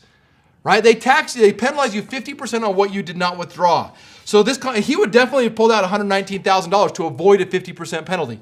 He pays taxes of $40,000. He gets to net or go spend. Him and his sweetheart get to go spend $77,000. Whereas instead, we proactively moved his money out of here, $200,000 a year, and we moved this over here into his laser fund. Okay, we moved that into the laser fund or into the IUL, and by doing so, at age 70 and a half, he's allowed to pull out $233,000 a year. From age 70 to age 120. Tax-free. I mean, I loved it because his wife, Mary, and when I was showing them this, his wife, Mary, goes, Emron, I don't think we need $233,000. I said, that's fantastic. If you don't need it, just give it to me. No, just kidding. No, they said, she's like, that's amazing, because if I don't need it, what does that mean? It means I can leave more money behind to my kids and grandkids. I can leave behind a much bigger legacy. I can do charity, whatever. They can become so much more philanthropic. Now their golden years had more purpose, right? They entered in and they now have so much more purpose in their golden years. Because even if they did pull out this money, at age 100, if they left their money in their IRA, 401k and died, they'd leave behind $1.2 million after taxes to their kids and grandkids. They got to spend $4.8 million during their lifetime. So over the next 30, 40 years, that means that asset, that $1.9 million of asset it's a $6 million overall asset, is what it was over those 30, 40 years. In contrast, the laser fund, we leave behind $2.6 million. More than double. We leave behind more than double. Plus, they got to spend $7.2 million during their lifetime, meaning that they had the same period of time, that same $1.9 million pre-tax, we got the taxes over and done with, and they netted $9.8 million. That is a 50% increase. How many of you could afford a 50% raise? How many of you would take a 50% raise tomorrow? That is what we're talking about. So this is what I want you to do. I want you to be able to look at this, and this is the exercise that we take you through to figure out what should you be strategically rolling out. To pay the least amount of taxes, this is the simple worksheet that we use that's right there in your workbook, and you can use this with your specialist. If you meet with them, if you signed up to meet with one of them, you could absolutely do that. We find out where you're at, and we want to make sure we pay the least amount of taxes possible. We're going to go ahead and adjust that and get that down so that we make sure. The idea here is we want to find out how much room do you have in your existing tax brackets. Folks, your existing tax bracket is most likely the lowest tax rate you're ever going to see the rest of your life. In fact, tax rates are going to go up in 2026. So we've got 2 years right now, 2024 and 2025, that we've got to take advantage of. In fact, in part of this, we've got a 70-year low tax rate in the 24% tax bracket. You need to be taking advantage of this. This is one of the greatest secrets in our current tax bracket right now is the Trump tax cut, and that's the 24% tax bracket. Learn more about that. Ask your specialist about the 24% tax bracket. Because when they do, we can now show you how to get those taxes over and done with, and now move you over to an environment that's tax-free. Not only that, but you don't lose when the market goes down. You gain when it goes up, and it's tax-free for the rest of your life right here. And why is it tax-free? Well, if this has been established ever since 1913. Because you had the affluent families in the world when the government decided to start taxing the American people. Well, you had like the Rockefellers. The Rockefellers went to the politicians and said, hey, yeah, we got to start paying taxes, yes, but let's go ahead and make sure there's some place that we can put our money where we don't have to pay these taxes. Would the government do that for themselves? Would the Rockefellers have done that for themselves? The answer is absolutely yes. In fact, that's one of the greatest ironies is that politicians are one of the biggest owners of laser funds, right? They've been doing this for 100 years. And what they did is in 1913, they established somewhere inside the Internal Revenue Code where if you have money there, you're able to reclassify your money. You're able to reclassify your money so that it's not considered income. Now, we pay taxes on 3 different types of income: earned income, passive income, and portfolio income. But did you know you are allowed to reestablish or you're able to reclassify your money so that it's not considered earned, passive, or portfolio income? What I'm talking about here is what we know today as Section 101A of the Internal Revenue Code. And when you reclassify your money under Section 101A of the Internal Revenue Code, it's no longer income. What is it? What is your money now defined as? I mean, for those of you who don't know, you'll find this so ironic. Your money will now be classified as death benefit, right? Your money is now identified as death benefit. Now, folks, but there's a huge difference in the way that most people understand. Most people pay for death benefit. How many of you have an insurance policy and you pay a monthly premium every single month for that insurance policy, right? You're paying for your death benefit. How many of you would like to learn how to own your death benefit? Instead of paying for your death benefit, you want to own the death benefit. And this is exactly what the Rockefellers do. This is exactly what Warren Buffett does. This is exactly what Mitt Romney does. This is exactly what all of them do. They don't pay for their insurance. No, they own it. They own it. Because simply put here, life insurance policies are not investments though, because investments are subject to what? Investments are subject to taxes, loss, whatever it may be, right? They're all subject to that. But so we don't purchase for investment purposes. We purchase this for what? For the purpose of death benefit. Now, folks, what can you use death benefit for? Ironically, you can use death benefit for whatever you want. Everybody thinks that death benefit, you can only use death benefit for when you die. No, you don't. I mean, let me ask you this. Who determines how much death benefit you want or need? You do. You determine how much death benefit you want or need. Can your needs and wants change?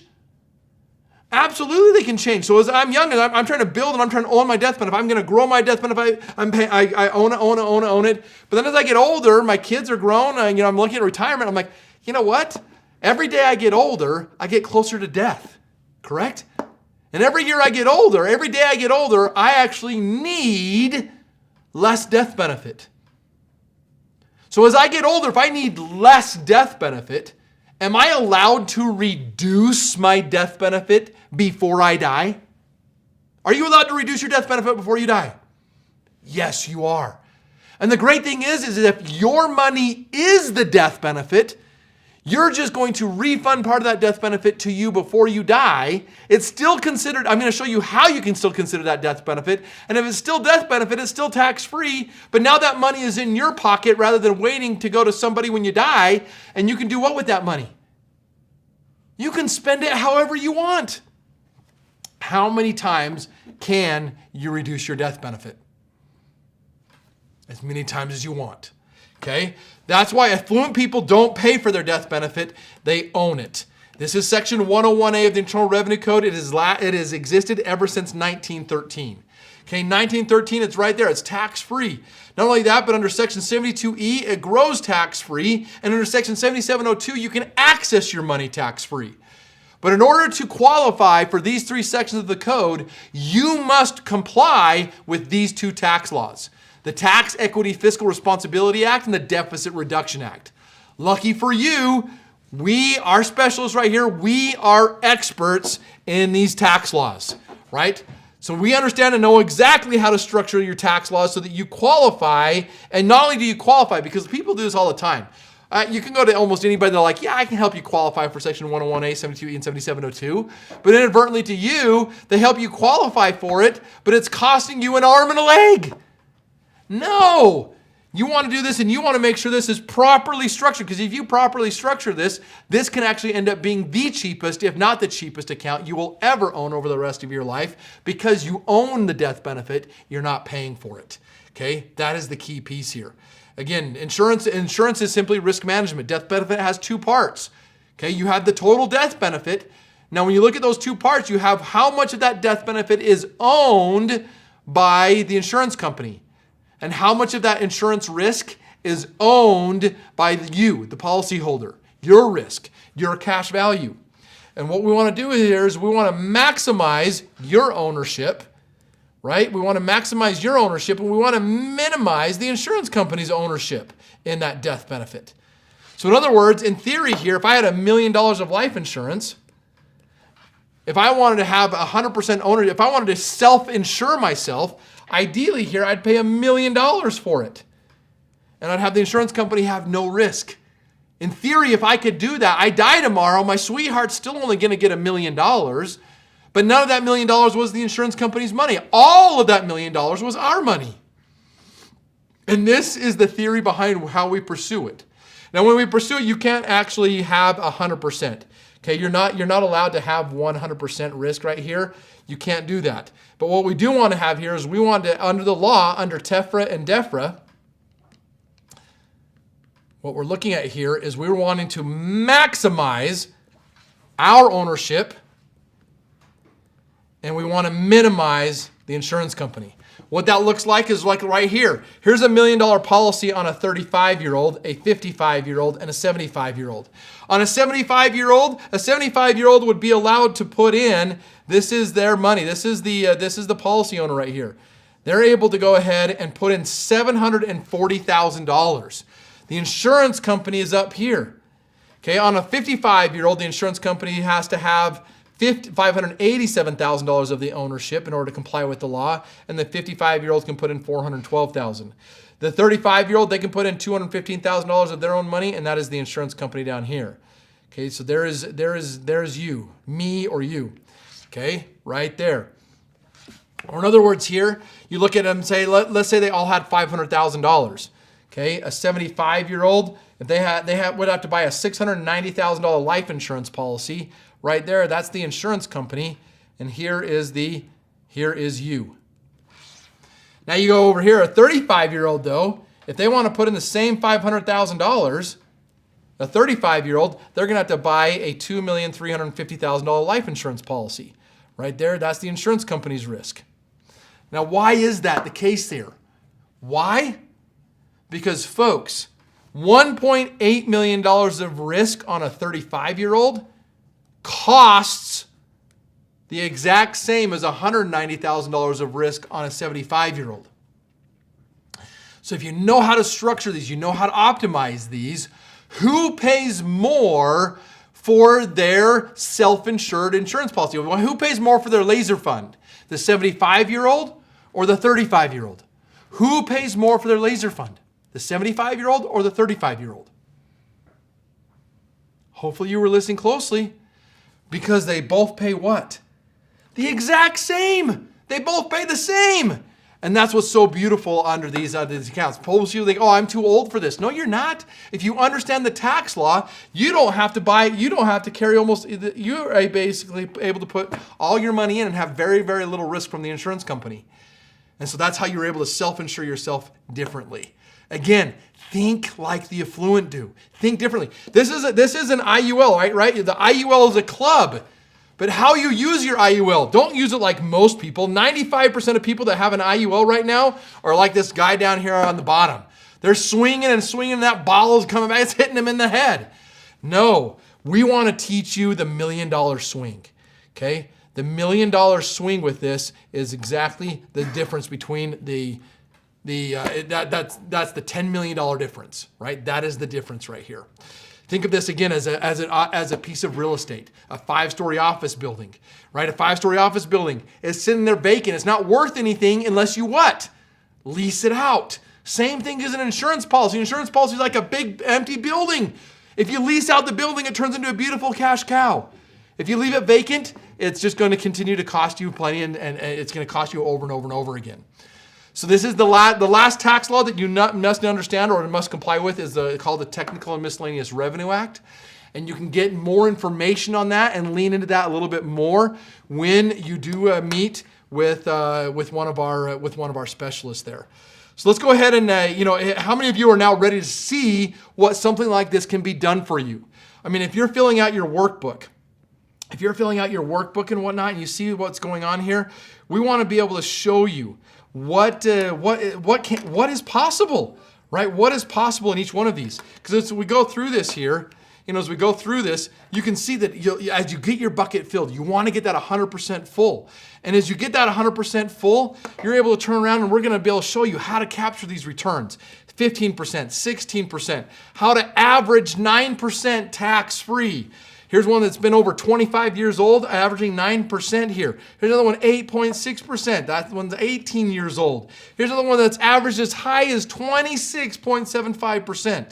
But the idea here is understanding how to properly structure your bucket of money, right? When you structure that bucket of money, you want to make sure that one key thing right here is there's no vacancy.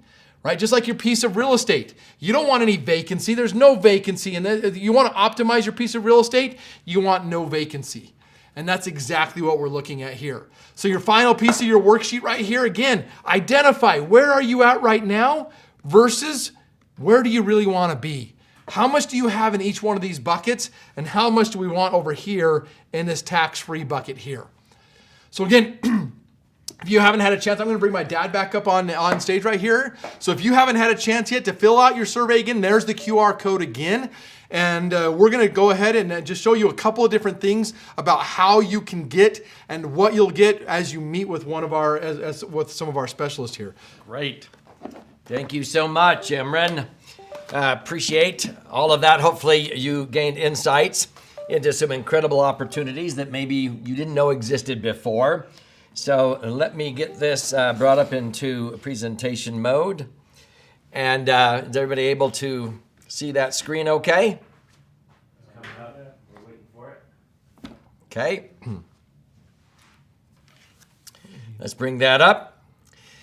So I'm really excited to show you what you have access to here, as I've been assigning you to a professional. As I've indicated, I probably had over 50,000 financial advisors that my publishers, Warner Business Books was my original publisher. And we were so blessed to have many best-selling books. One became a New York Times and Wall Street Journal #1 bestseller back in 2007. My sons co-authored a book, Millionaire by 30, How to Have Your Money Earning More Than You Do by Age 32. And then they have co-authored the book, The Laser Fund, that I want to make sure you get a copy of now. But let me show you what you can do in order to talk to and pick the brain of the 13 top financial advisors that I oversee. And you can meet with them once, twice, 3, 4 times. I'll show you that 8-step process again. And if you say thanks but no thanks, they're not going to bill or invoice you for their time or anything like that. But you ought to take advantage of this because it's critical that you meet with a specialist that knows how to do it correctly, like Emran was talking about. So I appreciate Emran talking about how to reduce taxes on your IRAs or 401ks. Let me make sure that this pen is working, okay? The first one, how to create tax-free retirement income. The best way with a max-funded IUL, structured correctly and funded properly, is a laser fund, and how to create the gains and eliminate the losses. So the survey, as you fill that out, you have the opportunity then to meet, again, with no cost or obligation, with one of these top advisors. I'm going to put their pictures up here in a moment, and you'll be assigned to a breakout room here in just a few minutes. But hopefully you connected the dots on how you can reposition assets, underperforming, non-performing assets, to increase the liquidity, safety, and rate of return. But as you convert to tax-free, you eliminate the danger. You make yourself immune from rising taxes because taxes are going up. Inflation will actually help you instead of hinder you. I've always earned a rate of return at least 5.5% greater than the inflation rate at the time. Hopefully you got a glimpse of how indexing helps you do that. And then how to make yourself immune from market volatility, because that's going to continue to cause a lot of Americans to outlive their money. And again, the 3 opportunities that hopefully you've gotten insight on today: convert to tax-free, then it doesn't matter what taxes go to, you're immune. Link your returns to the things that inflate. I don't like it any more than anybody, but it doesn't hurt me. And third is by using indexing, which is a strategy. That's a swing. An index mutual fund would be the clubs. If you had your money in an index mutual fund in the Great Recession, 2000 to 2012, you would have lost 40% twice in that 12-year period. Our clients with indexing, they doubled and tripled their money tax-free because they didn't lose. Again, the key elements in order of priority are liquidity, the ability to access your money when you need it, the safety, not only of the institution, but safety of principal. You know, the multi-trillion-dollar insurance industry is the backbone of America and the backbone of the world. That's why during the Great Depression, some real estate dropped 80% in value. Banks closed. 40% never reopened again. And how many legal reserve insurance companies went under in the Great Depression? Any of you know? 0. Zip. Nada. How about 2008 when 400 banks went under? And 900 more were on the watch list, on the brink of going under. The federal government asked the 5 major banks in America in 2008 where they had their Tier 1 assets. That's money they have to have liquid on hand and safe in case of a run on their bank. Guess where the 5 major banks had 30 to 40% of their Tier 1 assets? For liquidity and safety. in insurance companies. If you understand how money works, banks in 2008 were paying a measly 1% or less. Every $1 million, they were paying $10,000 a year in interest. They turned around and 30 to 40% of it they put in insurance companies, in this, often in BOLI, bank-owned life insurance. And even without linking to an index, they were earning 5. How much more is 5 than 1? I mean, they were making 50 grand and they only had to pay 10,000. Would you hire an employee for 10 grand that made you an extra 50 grand? And so if this is where banks and credit unions are putting your money for liquidity and safety, bypass the middleman, increase the safety, because these banks, many of them were only rated triple B. Most of these insurance companies are rated triple A, which is 6 notches higher in safety, and the rate of return was 5 times, 500% more. And so the rate of return is the third key element. The tax benefits are like icing on the cake. So what I want you all to do is take advantage where we can help you raise this score. I would love to help you raise your score to over 90 down there on the bottom right. Whatever your score is today in the 30s, 40s, 50s, let us help you raise that score and watch what happens to your peace of mind as you arrive at what I call the land of peace and abundance, okay? The 8-step process, you have now embarked on this through the enlightenment experience. How many of you got epiphanies and ahas today, okay? And saw some opportunities you didn't know existed before. Well, now, as you meet with these licensed advisors, you'll be able to go through and they'll determine where you are at, especially financially, but in all 3 dimensions, and where you're wanting to go. And then they'll go through and create all kinds of illustrations on how to reposition underperforming, non-performing assets without increasing your outlay 1 dime. That's the first thing I would always do for my clients. Let me show you how much better off you would be 5, 10, 15, 20 years down the road, and all the way if you live to be 120 without increasing your outlay 1 dime. I've never had anybody that didn't want to see that report. And sometimes it's 20 or 30 page report or longer. And then if they're going to be short of hitting their goals, I would say, do you want me to calculate how much more that you ought to be socking away as soon as you can in order to hit that goal, or how many years you need to wait until you can retire to be able to not outlive your money? And so at a minimum, it was those 2 illustrations. That's what we call the strategic design and your success formula. Okay, so these dark blue ones are personal meetings that you have. You can do it in person, but online with today's technology, you can do Zoom meetings or go-to meetings and talk and see everything that we're talking about. And then you go through a refinement process, and then you have a final action blueprint. So normally that's a minimum of 3 face-to-face appointments. The white ones are sort of backstage where they're spending hours of time creating your illustrations for you. And then you can go through the implementation experience. And that usually takes anywhere from, 3 weeks, 6 weeks, 9 weeks. And as you can see how you may want to implement this, or even if you're unhealthy, don't rule yourself out, but you can own a laser fund on your spouse, on your kids, okay? It's the owner that gets all the benefits. But Emran just showed you, it doesn't matter how old you are or even how unhealthy you are, you get away with less insurance. So the cost of insurance is the same, no matter if you're an 83-year-old friend of our family who had 3 blocked arteries, adult onset diabetes, a prostate cancer episode, 6 sisters predeceased him, and 3 brothers. He was actually 78 years old, but he had the life expectancy of an 83-year-old. He was able to put in 500 grand and earn 11 and net 10, just like a 22-year-old athletic marathon running female. Hopefully you understood that. The cost of the insurance is the same, no matter how old you are, and it gets cheaper as you get older because you're self-insuring. And so that's why it's critical you tweak it with annual reviews at least once a year at a minimum. That's an accountability factor, okay?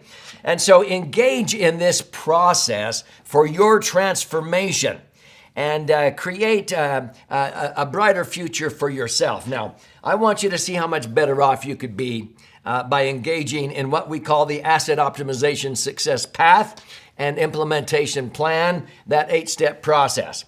So here's what you will receive when you meet with your IUL specialist that I've assigned you to here in just a moment, okay? First of all, when you meet with them, you need to schedule and meet with them. Then they will give you, first of all, the digital to the laser fund, okay, the PDF, okay, and then also the audio. And that's a $40 value to get the print and the audio version if you like to listen and learn like I do, okay? In addition to that, we are going to allow you to have access to the master class so that if you need, as you're meeting with your specialist, if you need to learn a little bit more about, well, what is indexing and why is this tax-free and what have you, you can not only read in the book, but you can go in and watch a video, me and my two sons explaining that. That's the master class. And that's normally been $1,000. You get that absolutely included, which brings the value up to $1,000 so far. But here's the last two critical reports I think every one of you will want to seize the opportunity to get. The first one is the strategic rollout. Again, not a rollover. This strategic rollout report will show you, based on your numbers, how to strategically begin a rollout or set yourself up so you can start rolling money out of those IRAs or 401ks with the least tax impact based on your circumstances, so you don't miss out on the room that we have this year, next year, and what have you, but also how you can prevent the disease that Emran was talking about. You may want to change the contributions to IRAs and 401ks, at least the portion you're not being matched on. That should be a no-brainer, and so forth, okay? That's a $1,500 value to get a strategic rollout customized analysis for you. Now, that brings it up to a $2,534 value, but here's the whole big report that is going to blow you away is the actual customized laser fund report. The laser fund report is what I'm talking about, where you're able to see how much better off you would be 5, 10, 15, 20 years, all the way to age 120 by repositioning assets. First of all, without increasing your outlay one dime, how much better off you'd be. But then also, what if you started socking away more, or did this or did that, so that you can hit your goals and have actually more money than you probably need. And so when you have the customized laser fund report, these are detailed reports for your customized laser design, and you may end up with a couple for you, a couple for your wife, depending upon how you want to diversify or whatever, okay? But you can diversify very well just even with one laser fund. As I showed you, you can diversify with 5 different indexing strategies with one laser fund. Your advisor will show you how to do that. Protected growth, zero will become your hero. You won't lose when the market goes down. They'll show you the projected tax-free income, and it won't be just some average return. They'll show you actual simulation of what this would have been like during the Great Recession and everything, so you can see how it works in real life. That's unbelievable. Nobody else has the ability to do that.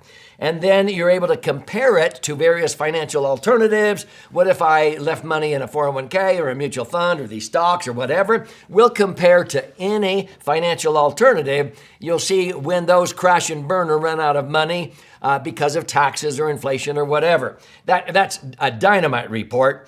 And then you get these actual historical returns plugged in. And we like to use even the worst case scenario on that laser fund report.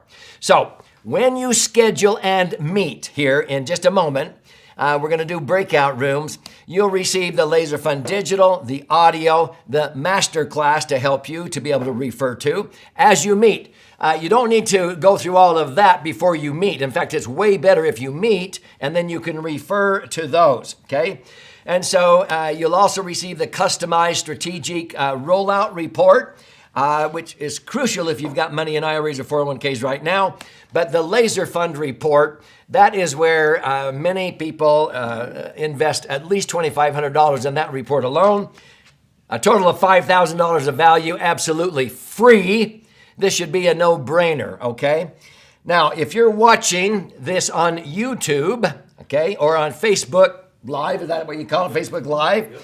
There is a scheduling link, and it is pinned in the comments, okay? So YouTube or Facebook, the link is pinned in the comments. And let me just tell you this. How many of you can remember everything we've taught you in the last 3 hours? How many can remember everything? Well, as a token of appreciation for filling out the survey, I will send you a replay of this webinar, so you can fast forward, you can listen to portions of it again. I apologize for going so slow, but maybe it wasn't slow enough, and you can go back and view that. That's a token of appreciation for doing that. If you haven't completed the survey, for those who are on this Zoom, then you, of course, just scan that QR code or go to that, or let us know if you're having trouble. Here are the 13, the creme de la creme advisors that you will be meeting with right now in a breakout room, okay? Going across the top from left to right, we've got Brandon, Doug, Emran, Aaron, Scott, Clarence, Tracy. On the bottom row, left to right, Greg.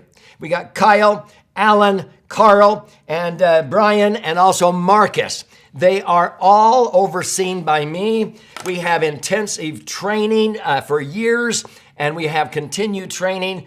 You are in great hands by talking with them, and they'll go through that 8-step process for you. And again, if you say thanks but no thanks, they're not going to bill you or invoice you for their time. They get compensated indirectly if you choose to implement anything, because they get compensated from the marketing budget of the financial institutions that you may choose to work with, because you have to go through a licensed advisor. Is that fair enough? So if you are receiving an invitation, and clarify with me, Bud or Emran, if you are not able to get a link to a breakout room to meet with your advisor that we've assigned you to, you will get an invitation to join. You can click on the join button, okay? And then if you go through and complete the survey, if for some reason you are not able to get into a breakout room, click breakout rooms at the bottom of the Zoom. See that? See those 4 little windows, like the Windows icon?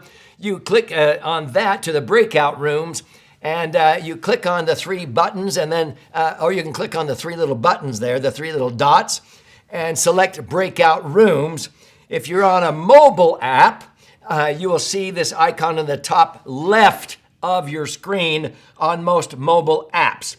So everybody should be able to be invited into a breakout room right now, where you can just schedule and just quickly meet your specialist so that they can set up a time to talk with you a little bit more detail in private, to see where you're at and where you're wanting to go, so you can begin to get all of those gifts and see how much better off you could be by repositioning assets, optimizing your assets, and minimizing taxes. So is everybody good? Is there anything else I need to give instructions on as far as getting to breakout rooms? Nope, they're going now. Good. You're all going into your breakout rooms right now. And we'll have the rest of them are still here in the room with you live.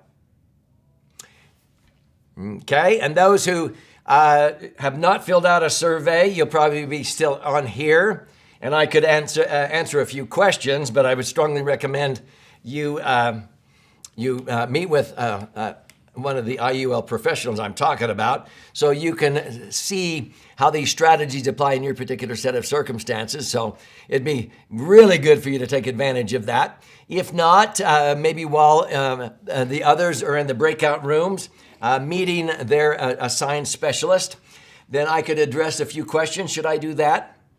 Yeah, that sounds good. Okay. So it says some good comments. Yes, very informative. I'm so glad. You can tell I'm very passionate about this. What is your real name? Are you talking to me? I'm Doug Andrew. I am Doug Andrew, and no, I do not color my hair. I'm 72. Some people look and say, oh, he colors his hair. No, actually, I've got good genes or something. I do not color my hair.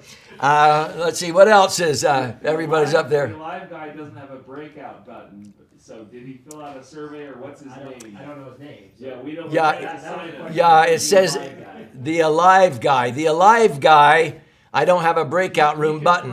He can type his name or send us a private message. Yeah, send a private message so that we know who you are. Apparently you're alive. So let us know who you are, and we'll help you with a breakout button. Let's see here.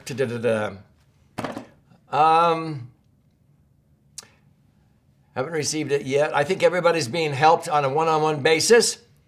So thank you for that. And it looks like there still are a few of you on.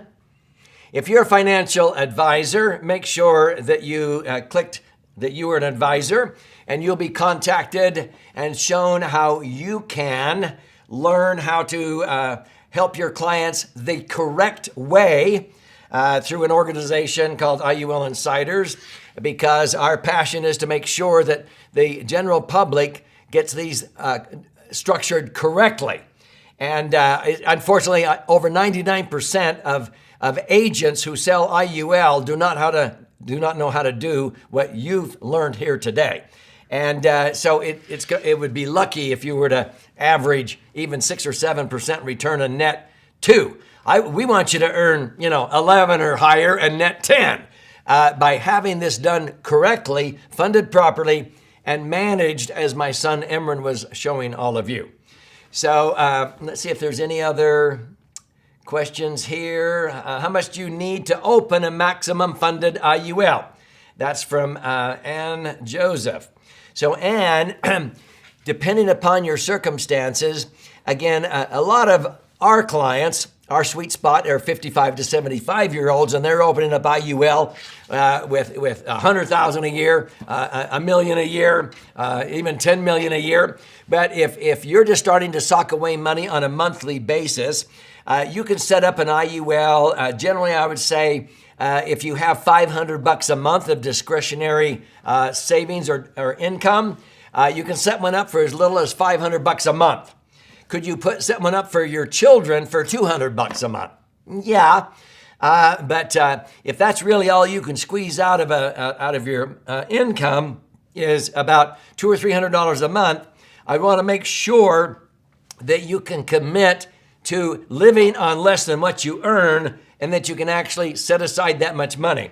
So I usually say, as soon as you've got $500 a month that you can save, you can set one up on a monthly basis. And you have to make sure that's done correctly. So you set up $500 a month, and you will use one option for an increasing death benefit until you stop putting money in, and then you'll switch to what is called the level death benefit to make the cost of insurance get cheaper as you get older. Most IUL agents have no clue how to do what I just said, okay? So you can set it up for as little as $500 a month.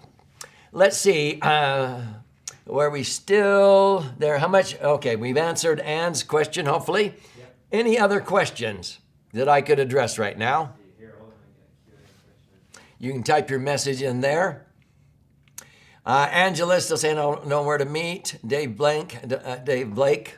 So make sure, be patient there, and we'll get you into a breakout room to schedule to talk privately with your IUL specialist.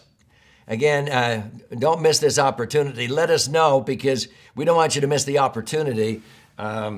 This is very unique, where people can pick the brains of the top 13 IUL specialists in America.